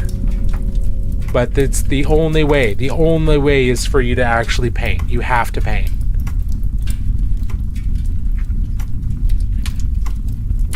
I just call them dwarves because I can't remember the full name. No, that's totally understandable, Justin. Totally understandable. Feel bad we keep distracting you once you're not getting much work done. That's okay, Votan. That's why I'm here. I'm getting work done. Like, we reworked the face. I think there's a little too much highlight. I want to get a little bit more yellow back in, but we reworked the face. It looks a lot more structured now. And now we're gonna work on the helmet a little bit. There's nothing wrong with that. A-okay. And again, like I said, the reason I'm here is to answer questions and hopefully be encouraging to people. That's why I'm here. That's why I'm doing this. And and don't worry, if I need to really focus in and do work on something, I'll just ignore y'all. If the priority is I need to work on this and I need to not, I just won't look at chat for a while. No, I don't like doing that. I like talking to you guys. But if needs be, I'll make the hard call and just turn on introvert mode and just go work on that.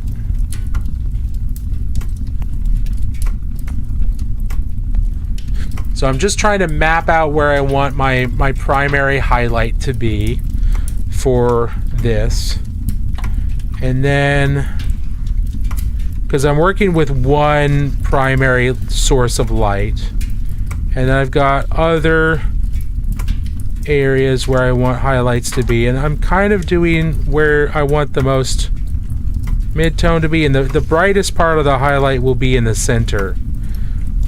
For these, so I'm kind of trying to map things out a little bit here. Now these highlights are gonna be, there's gonna be some green in them from the armor, because these are going to not only be reflections from the light source above, but they're also going to reflect the color of the armor around them a bit, and that helps to sell their reflective nature. Now here is where we can start doing a little bit of like general, very basic blending. So I'm taking some of my ochre and I'm taking some of that base brown, and I'm gonna start adding in a little bit of layers of this here, and this will just kind of gently start some of the blending. Just mapping out where some of that's going to be, and then we'll come in and do other layers, and we'll do glazing.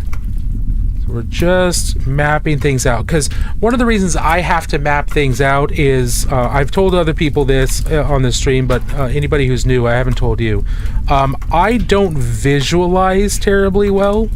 If it's completely in my head, then I can visualize just fine. If I'm not trying to render it as a real thing, I could visualize just fine. But as soon as I try to visualize something that I'm going to create in reality, yeah, it doesn't work very well for me. My brain's like, yeah, you've got a general idea of kind of what it's going to look like, but you don't really have much of a concrete idea of what it's going to look like. So I tend to have to map things out on the miniature because I'm working out what it's going to look like in reality.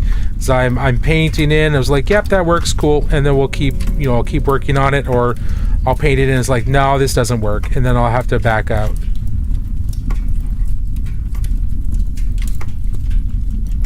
So I tend to have to map things out a lot. And it's one of the ways that I paint. You'll see me mapping things out and just saying, okay, well, I think this is where this is going to be, etc. Which Iron Man suit is this? This is the Wrath of the Ancestors Iron Man suit.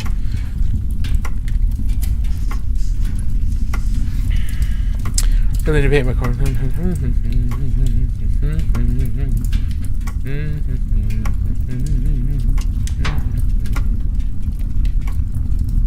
Yes, Votan indeed. Votan.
Or old school squats. Yeah, the actual Necromunda has some old school squats in it. They're still called squats because they've been on Necromunda for 10,000 years or whatever. So they're part of the original. The Votan used to be squats, but then the Tyranids kind of happened, and the Orcs happened, and there was much lamenting and gnashing of teeth. So, squats are still out there. They're still there. They're just mostly on Necromunda now. So the rest of them turned into Votan or died.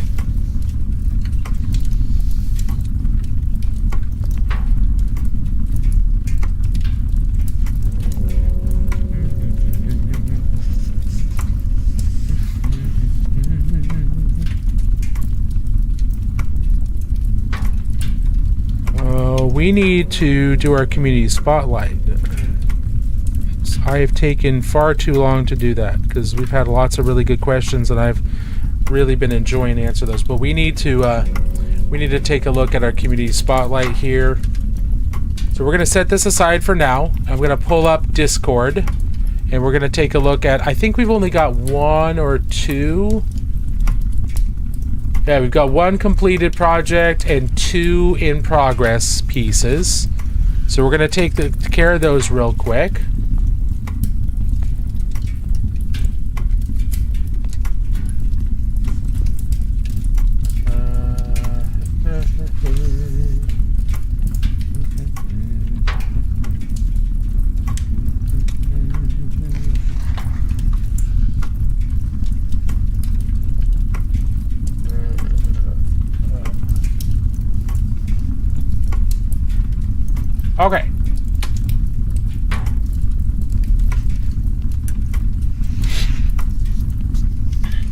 Yeah, they're descendants of ancient humanity, 100%. So here is another Votan. Yeah, it's Tri-Cat's Votan that they've been working on. It looks awesome. I remember you said in your post that you were having problems getting the orange to pop. And yeah, orange can be pretty hard to get to pop. It can be pretty tough. The only way I've been able to really get like really bright orange is lots of layers, or do the dark orange and then do something like a light yellow or even a bone white, and do that, and then do the orange on top of that, and that underlayer of bright color, because orange is pretty transparent, that'll help the orange brighten up a lot. So that might be something you could try.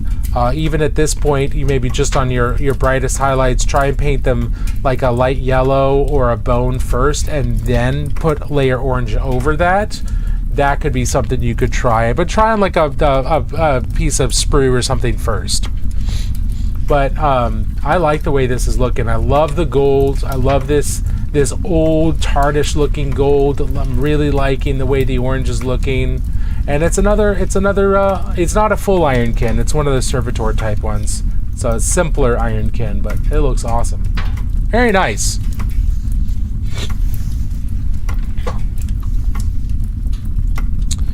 Very nice, that Tri-Cat. All right, here is a motorcycle. Who is driving this motorcycle? This is almost like an Akira type motorcycle. Almost. Got the smoke. Very cool.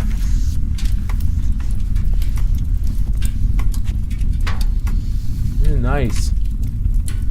Got some plugins for the bike. So it's obviously kind of a cyberpunk type of look. That's cool. I'm liking the pink with the orange. I'm really liking that. That's a cool color combination. I'm interested to see when this is more defined, where some of the shapes are more defined, when there's some more dark lining or separation between the parts to really help it read. Because right now it's just kind of reading as a pink lozenge, and you kind of have to look a little bit hard to see everything. But I'm liking the direction of the colors, and I'm seeing where this is going, and this is going to look really, really cool. All right, and here, wow, this is cool. This is not quite an owlbear, is it? No, it's not an owlbear because it's not an owl. But this is really cool. I'm loving the eyes. You've got the eyes kind of shiny. I like that. That makes them look very alive. Love the fur. You've got all the little hair bundles defined really nice. The antlers look really good. And love the going into from this rich brown with almost like a brick red into a lighter fiery red back here. And you've got a really natural looking white here it's a warm white going into more of a neutral cold white. You got the little pink of the nose and the pink that looks awesome. Ooh. Nor is he early. He arrives precisely when he means to. Eric, hello, welcome on in. Welcome. Thank you Make so much for the raid. How are you going? This does mean that I'm done working on my Golden Demon because Eric is the guest judge at Adepticon last time I checked. So we will no longer be working on my Golden Demon. We're going to set that over the side. We're going to work on something else, which is good because, you know, we got other things we need to work on. This looks really, really nice. For those of you who are just here, welcome on in. My name is Ryan. I am the useless wizard. Here's my face. We're doing a community spotlight. We're just showing off what other people in the community have been working on and saying what we like about what they've been doing and offering them some encouragement. So welcome on in. We were working on my Golden Demon, but now we're going to work on a couple other things. I was planning on switching over anyway. But I hope you've had a wonderful night. Happy Friday. Eric, how was your stream? And how did it go? I'm assuming today was your feedback stream?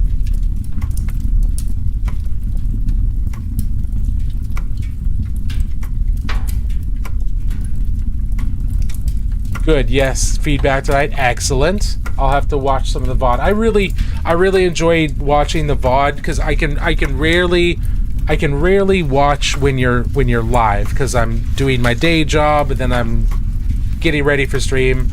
But I really enjoy watching your VODs and grabbing what I can out of your feedback from other people. So I'm hoping that in the future I'll be able to put some stuff in for feedback and actually watch for the feedback in the future. But I really enjoy watching.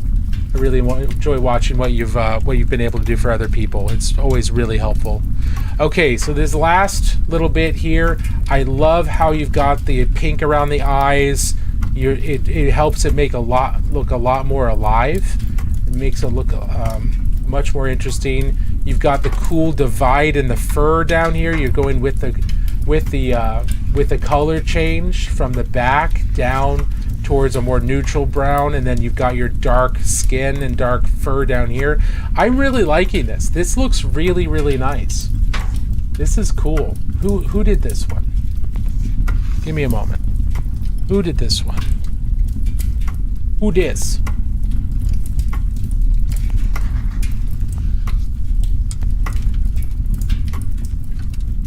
Oh, it's Purple Spark. I don't know if you're still here, Purple, but this is fantastic. Very, very nice. Unlike Eric, these are not actual feedback sessions. If somebody wants feedback, they have to ask me directly because I just don't provide unsolicited feedback. Eric is obviously far more qualified to give feedback than I am, so people are actually going to him for that. So I don't offer it unless it's explicitly asked for, but I do try to offer encouragement and praise where I can. And I think these look awesome. Thank you for those of you who have submitted stuff for us to look at. Didn't have too many this time, but maybe next week we'll have a couple more or not. We're good either way. Okay. Feedback tonight. Excellent. Excellent. All right. So, Golden Demon's done for now. I'm going to start working on the Death Watch guy. We're going to try and get the backpack finished up here. Just got a couple more things that I want to do to the backpack.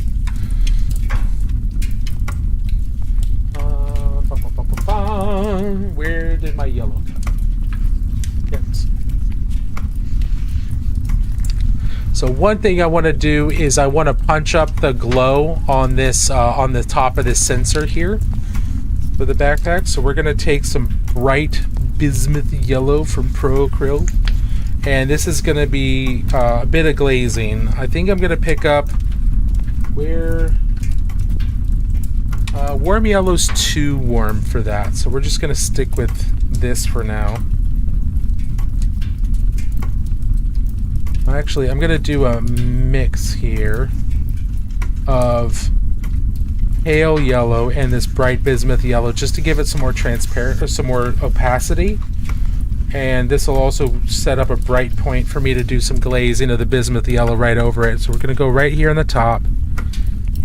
And you can see that this is really pale. It's really going to make things kind of like fade. It doesn't look like it's too bright or anything, but once we glaze that bismuth yellow over this more opaque white, it's going to look really bright. It's going to look really, really bright. And we're just trying to focus this here in the middle. Just kind of do some taps with the brush. I'm going to let that dry before we glaze over it. If anybody has any questions, or if anybody has anything they want to show off that they weren't able to put into the community spotlight, I would love to see what you've been working on. Or if you have questions, please don't hesitate to ask. It's why we're here. Especially if you're new and you have questions about the hobby, that is why we're here. We're here to answer your questions and hopefully be a source of encouragement for you. Because getting into a new hobby can be tough. Getting into a new hobby can be tough, especially when it's something that can be as intimidating as painting this stuff, but I want you to be confident that it's not that bad. It's not that bad. Thank you so much for the follow. Brushmaster66, thank you very much. Welcome on in. Gilded Brush Studios, thank you for the follow a little bit ago. I very much appreciate that. I hope you're doing well. Both of you, welcome on into the great library. Grab a chair, join the discussion, or just sit back, relax, and don't worry about a thing. Enjoy your time here. Whatever you choose, I'm glad you're here. So I'm going to come back in with that pale yellow bismuth mix, and I'm just going to go right in the middle, very, very lightly, to just try and create kind of a hot point in the middle without losing too much intensity here. And I'll probably need to go into like titanium white or mix in some bismuth into yellow into titanium white, because this pale yellow is not. It ain't cutting it. It ain't cutting it.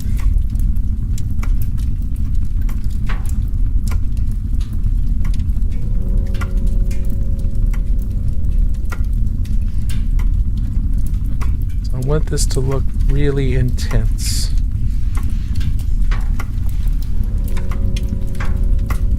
Right there in the middle. There we go. That looks a lot better. For what I'm shooting for anyway. And then we'll have some of that, make sure some of that yellow bounces up here into these wires sticking into it, just so that we've got some OSL functionality there. Welcome to the great library. Hey, thank you so much for the follow. Rukai75, appreciate it. Grab a chair, join the discussion, or just sit back, relax, grab a book off the shelf, or snuggle up next to the fire. Whatever floats your boat, whichever one of those you choose, I am happy you're here. Thank you for the follow and welcome on in. And we'll do a little tiny bit of a glow out here. I don't want too strong of an OSL for this. Teeny bit here, just going out on the outside. Okay. So next thing I want to do is red up into orange.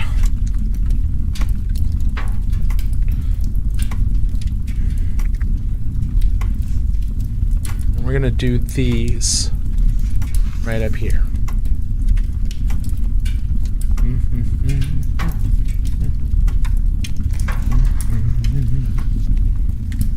Just start out with this bold pyrrole red. I'm going to avoid the middle as much as I can. Welcome. Make yourself at home. Hey, thank you so much for the follow. Welcome on in. Big Wins 9, how's it going? Welcome on in. Grab yourself a chair, join the discussion, or just sit back, relax. Grab a book off the shelf, or enjoy yourself by the fire. Whatever floats your boat. Whatever you choose, I'm happy you're here. Okay.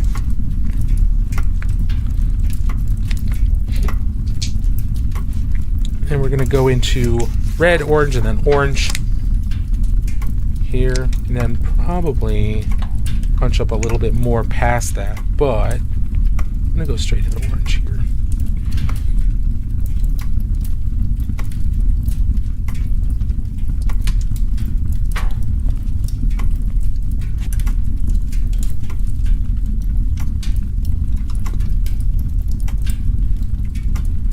Now once that's dry, I can use some red orange to kind of fade out in between these two. Really, really thin amount of that, and then I can expand it out. There's a lot of going back and forth with colors when you're painting.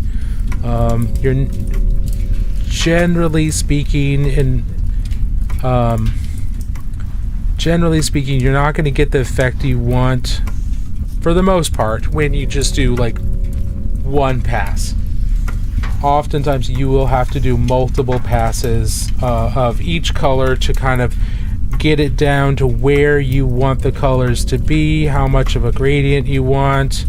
It's going to take a lot of back and forth, kind of negotiating in between the two quite a bit. So that's going to be fairly normal. Don't feel like you're not doing well if you have to go back and forth. That is perfectly normal. It should be expected. I'm going to come back in here.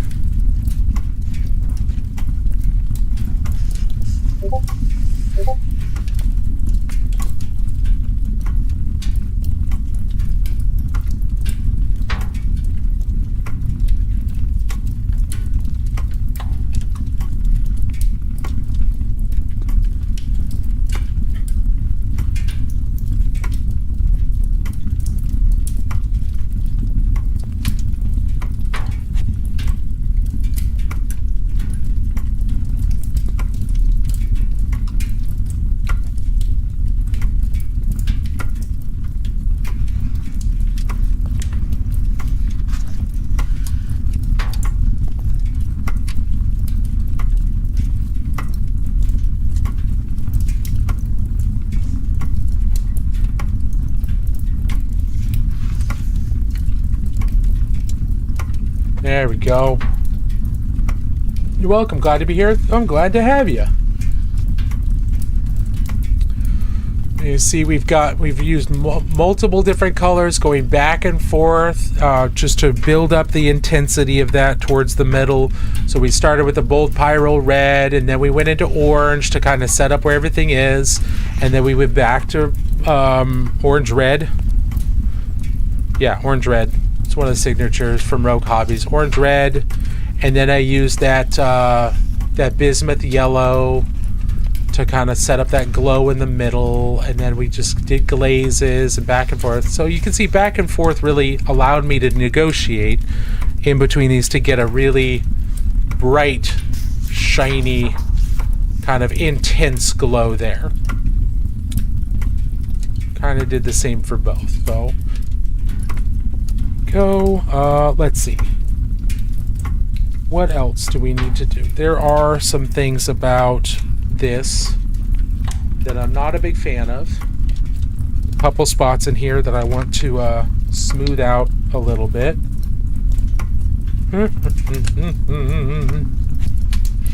So specifically right here, you see there's a really harsh, kind of inconsistent transition between the black and this medium yellow, medium gray blue, and then the really intense gray blue.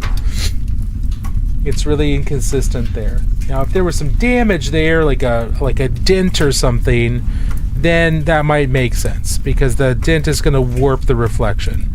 But there's not, or at least I don't intend for there to be one. So I'm going to come in here with some of that medium gray blue, and very, very thin. I'm just going to use little lines, little perpendicular lines to the line of the highlight across the cylinder, and we're just going to fill those in a little bit. So I'm looking for more for optical blending from, a few feet away. I'm looking more for that than actual like close-up blending. You can see that most of the highlights on this are fairly rough. There's not a huge amount of really smooth blending on them. I'm focusing more on getting the impression right as to the best of my ability, because I'm still working on it, Oh, we've got ads here starting in just a second. I cannot stop. I cannot snooze it. So we're gonna take a couple minute break here. It is going to be at least 3 minutes. Take that time to stand up, walk around, get some water, all that fun stuff, and then once that gets started, we will take our break, and I'll be back as soon as I can. Okay, it just started. We're gonna pop over there. I'm going to stand up. I'm going to hydrate, use the bathroom, and we'll be right back.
And we're back. Thank you for your patience. I know that took a little bit longer. Let's see. Okay. Okay. Let's refocus here.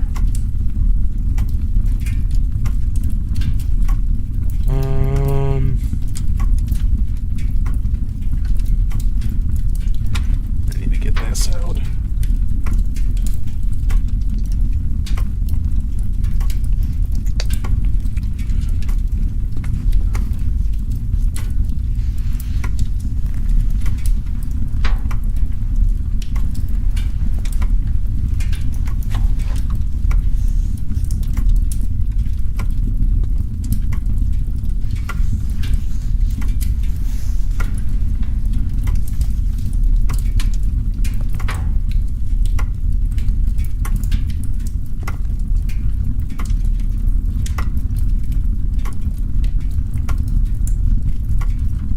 Ooh, I am way off camera. I am so sorry.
Okay.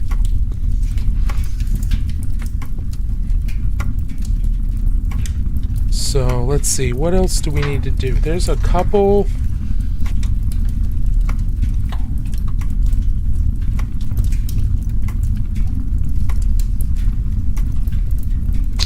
There's a couple things that I want to do here. A couple wires that I want to make look more interesting. Like this one right here.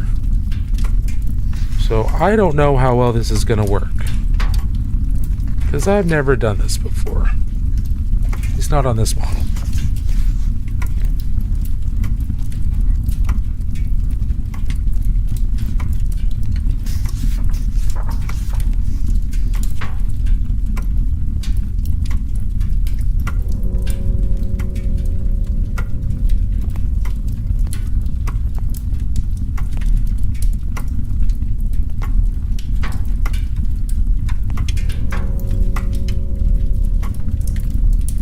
I am going to finish this going around the wire here. I'm just trying to mark out where each line is generally going to be, and then I can come in and finish it on the top and the bottom. I don't have the angle right.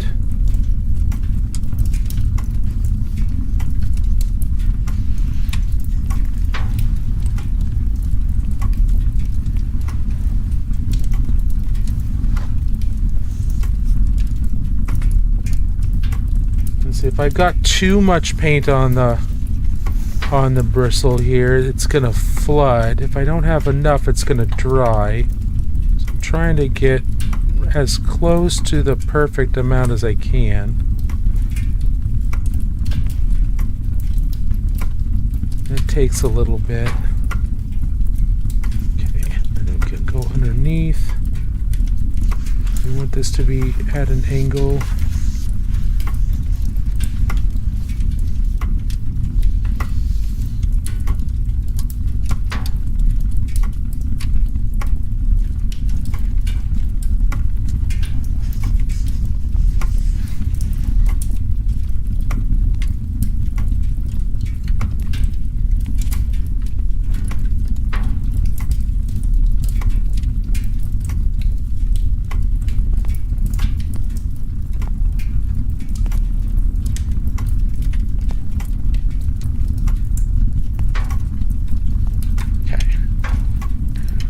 That looks okay. But it needs to be cleaned up a bit. So we'll get our coal black.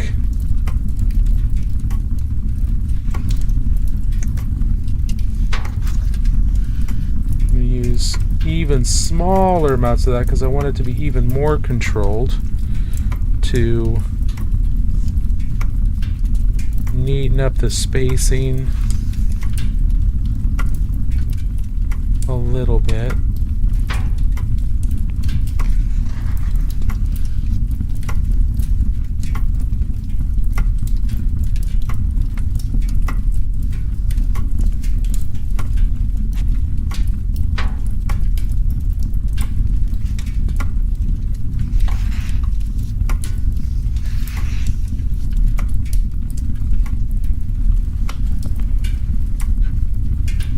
I think that looks okay.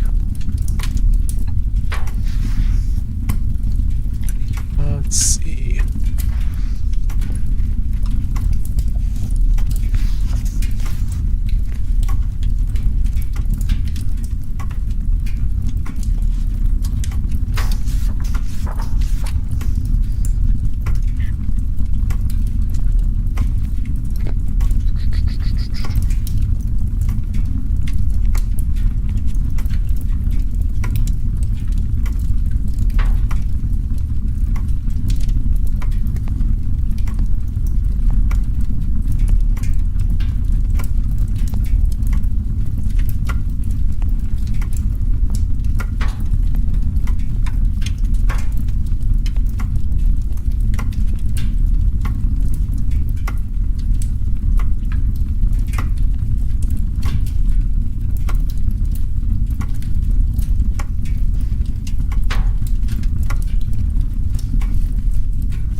Any other wires that I need to think about? No.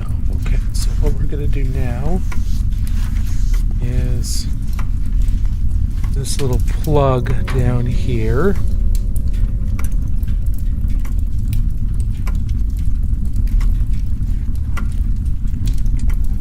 And I've got way too much water on my brush. So it's going on milky. Not what I want.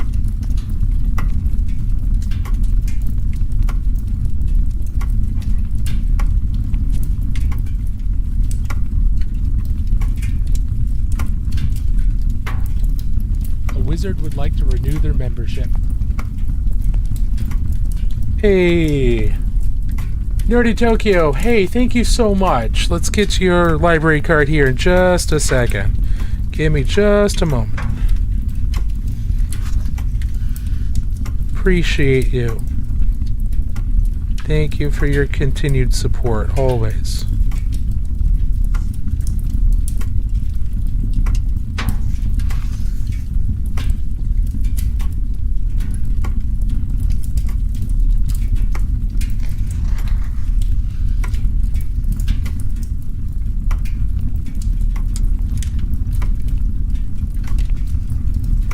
Oh, excellent. Yeah, absolutely. I'll post in the Discord like where I'm going to be and what my class schedule is, so people will in the Discord will know where they can probably find me at certain points of the day. Like I'm not going to tell everybody where I am all the time,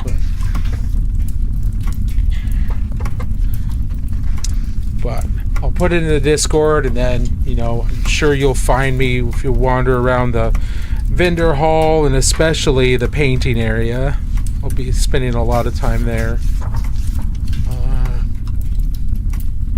Nerdy Tokyo, there we go.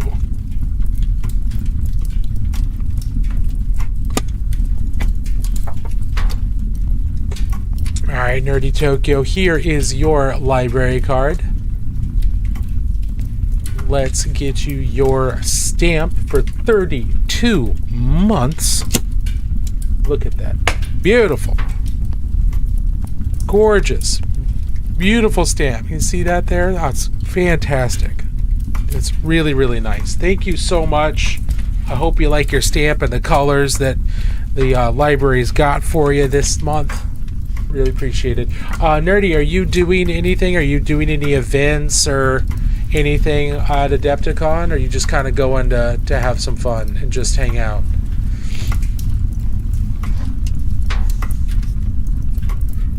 Okay, how much farther do I really want to go with this? I don't think I want to go too much farther, to be honest.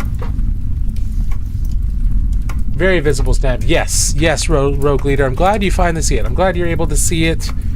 It does take some people some time to be able to see the stamp, but I'm glad you're able to see it. You know, if you guys couldn't see it, don't worry about it. It's a magical stamp. Only wizards and people learning magic and exposed to plenty of magic are able to see it. If you hang out long enough, you know, you just have to hang out. You don't have to do anything else. You will eventually see this stamp. Think of it kind of like the food scene from Hook. You know, when they're getting ready to eat and they're gonna play with their food. Think of it like that. It's the closest way I can make it. It's, you know, that's the closest thing I can put it to. But until then, just smile and nod and know that the Great Library of Magic has some fantastic stamps. Ever growing, ever expanding.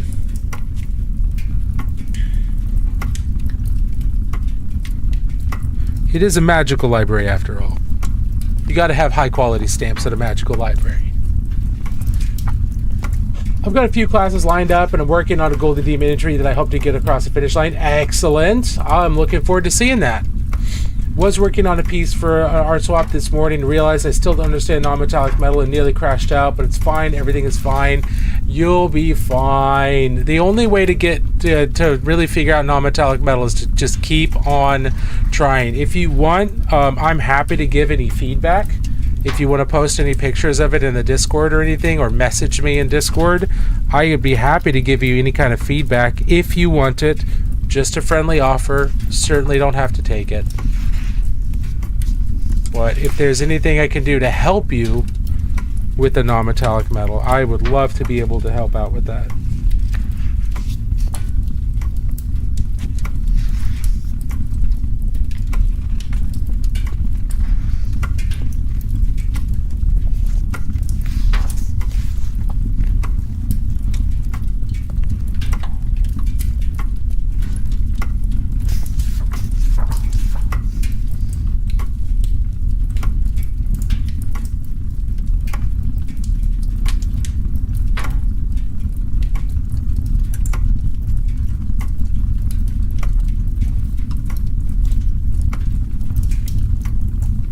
Appreciate it. I already reset the axis to black. Just think I need to watch a few tutorials and refocus. Actually, one of the classes I'm taking is Kahazna. Oh, nice. That's awesome. I don't know if registration's still open. If there's still space in that, I might try to grab it, but I doubt there's still space. Adepticon is just sneaking up on us real fast. It is just streaking up on us. Really? Whoa. No, my sound effects. There we go. Is it tonight?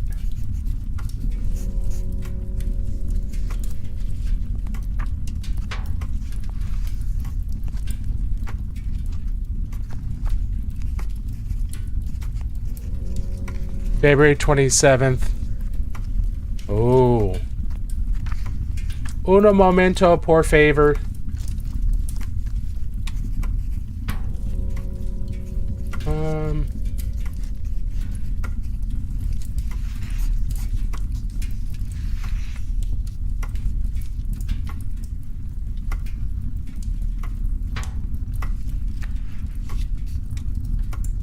Come on, come on, come on, come on.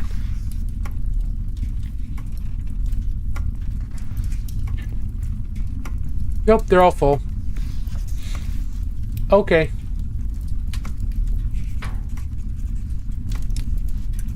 That's fine. Let's see.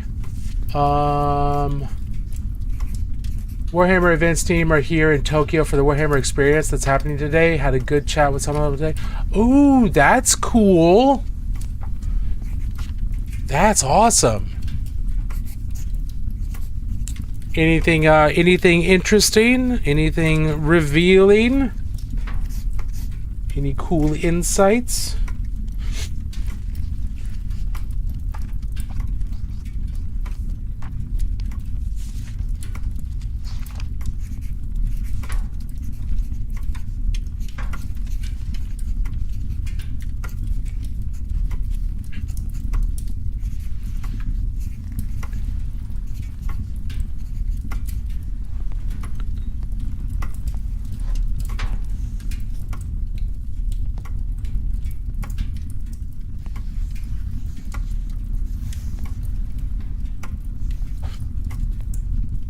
Okay, I think I'm done.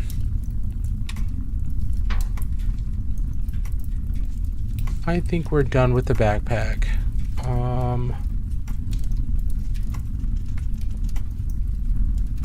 Oh, he's gonna look so cool.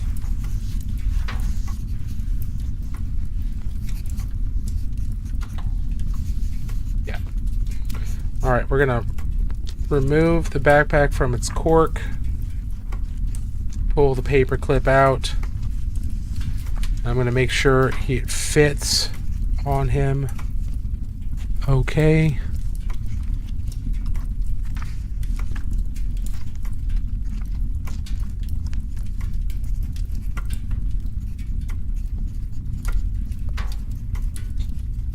Let's see. I need to do anything to get this to fit better? No, I don't think so. Okay, so once this goes on, there are going to be some things I need to fix. There's some areas that I thought were going to be covered that aren't going to be covered. So we're going to get this backpack on him, and then we're going to evaluate what else needs to be done, because there is going to be some stuff that needs to be done.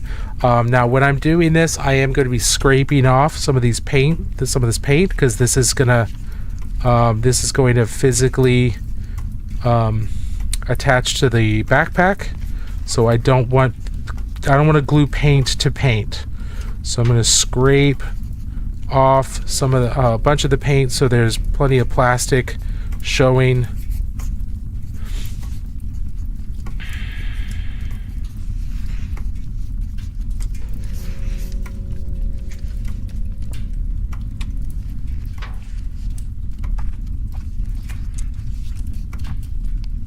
And then on the inside here, do the same type of thing. I'm going to scrape here so that we've got plenty of plastic showing there. And the tip of my knife will also score up the plastic a little bit, so it'll give a little bit more surface area for the glue to sink into.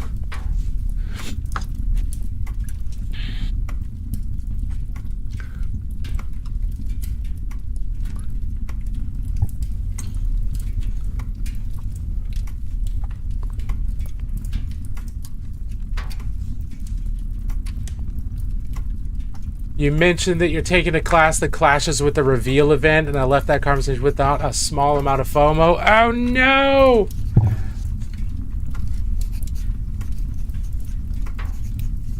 Oh, that makes me excited, because that's one of the few, that's like the only thing I always sign up for, is to make sure I can go to that.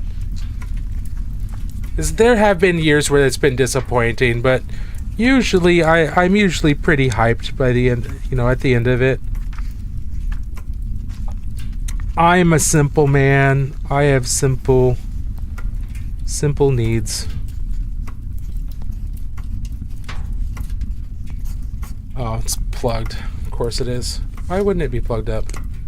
It's not like I try to make sure this thing vents properly or anything.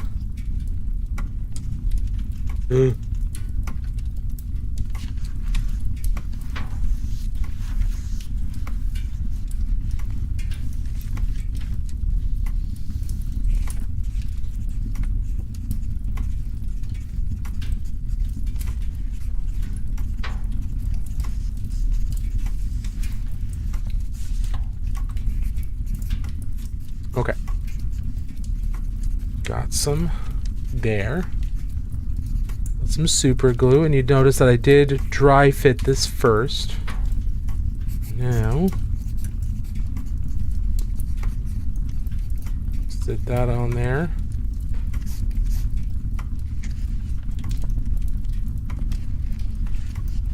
Oh yeah, look at that. Oh, that looks so cool. Okay, so there are a couple of things that we need to take a look at now that I thought were going to be more covered by the backpack.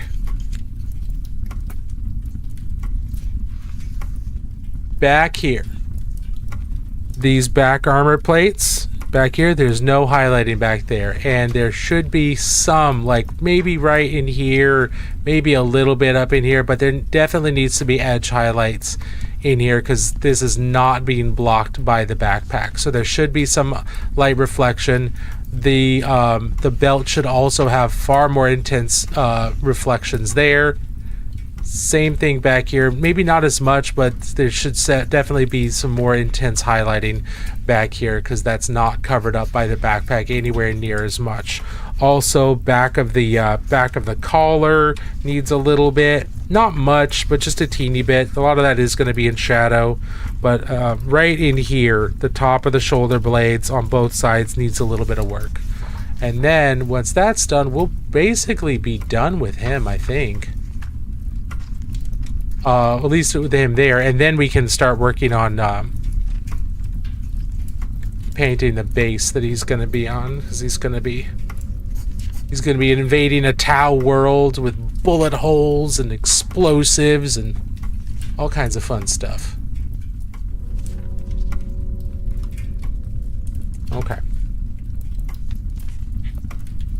We're going to let that glue dry for a little bit, make sure it cures properly. But while we're here, let's start some initial sketches of where I want the highlights and edge highlights to be on the back there. So we'll use our blue black.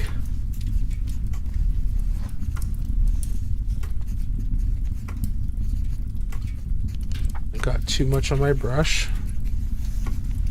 Blue black, just come right down this edge here, right down into the armpit, and then we'll do the same thing with this armor panel on the back, straight down there, and obviously here as well, starting that out. And then we can come over this side, kind of do the same thing. Not as much this time. Okay. And then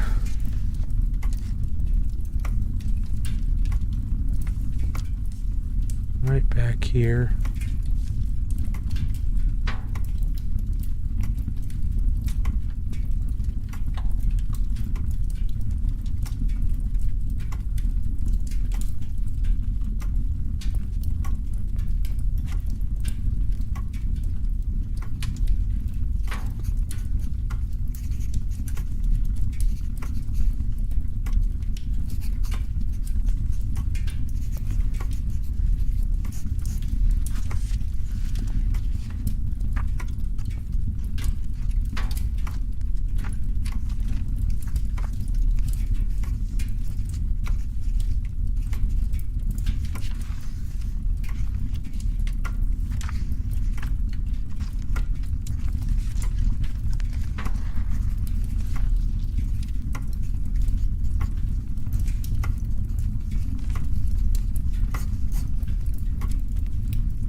Sorry, I went super quiet there because I ended up kind of fixating for a second.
Okay, I think that's better. I'm gonna let it sit for a little while before I really kind of decide. Now, we need to decide what chapter this guy is from, because that is not something that we have decided yet. I still need to do the gold. Whoopsies, we're not done yet. I still have to do the gold on him. We're not going to do that tonight, though. We're probably going to call it here for tonight, because we've done quite a bit of work. And I really don't want to do more non-metallic gold right now, so we'll probably leave it here tonight. Worked on a couple different things. I'm really happy with the way he's turning out. This has been a really cool experiment for painting glossy black armor. And I've got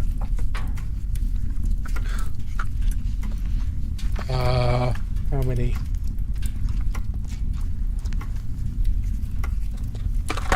Ah!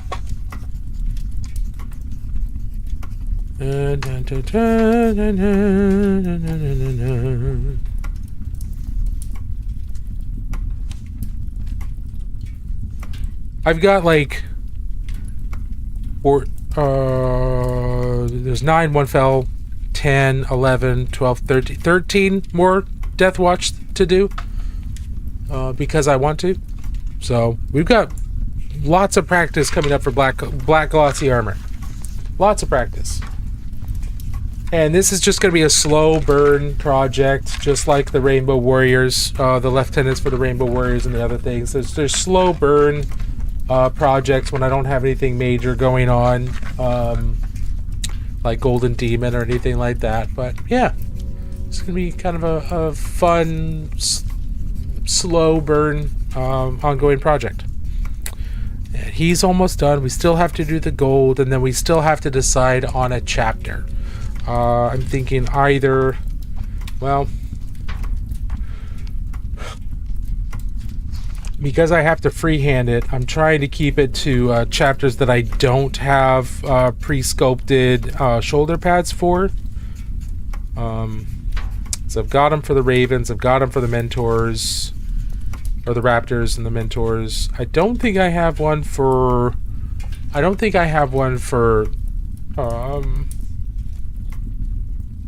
the Krakens, but we'll see. I'm still doing research, and then I will put it up for a poll for everybody to take a look at, and we'll put a poll in the Discord for everybody to vote on what chapter he should be out of the ones that I've reviewed. But he's almost there. Our first Death Watch is almost there. That's exciting. I think he looks awesome. Okay. We are going to call it there. Thank you all so much for being here tonight. I very much appreciate it. Happy Friday. Enjoy the rest of your weekend. We should be back next Tuesday at 6 p.m. Pacific Standard Time. At least that's the plan. Where we'll continue working on the Golden Demon and continue working on the Death Watch and some other projects. Excuse me. Yeah, it's time. It is time. But yeah, thank you all for being here tonight. I very much appreciate it. We're over on Twitch. We're gonna find someone else to raid out to. But here on TikTok, we're gonna go ahead and end the live. Thank you once again for being here. I really appreciate all of you. I hope to see you again soon. And remember that painting is good for the soul. Have a good night, TikTok. And we're going to end YouTube as well. Thank you all for being here. And now we shall find someone on Twitch who is still live.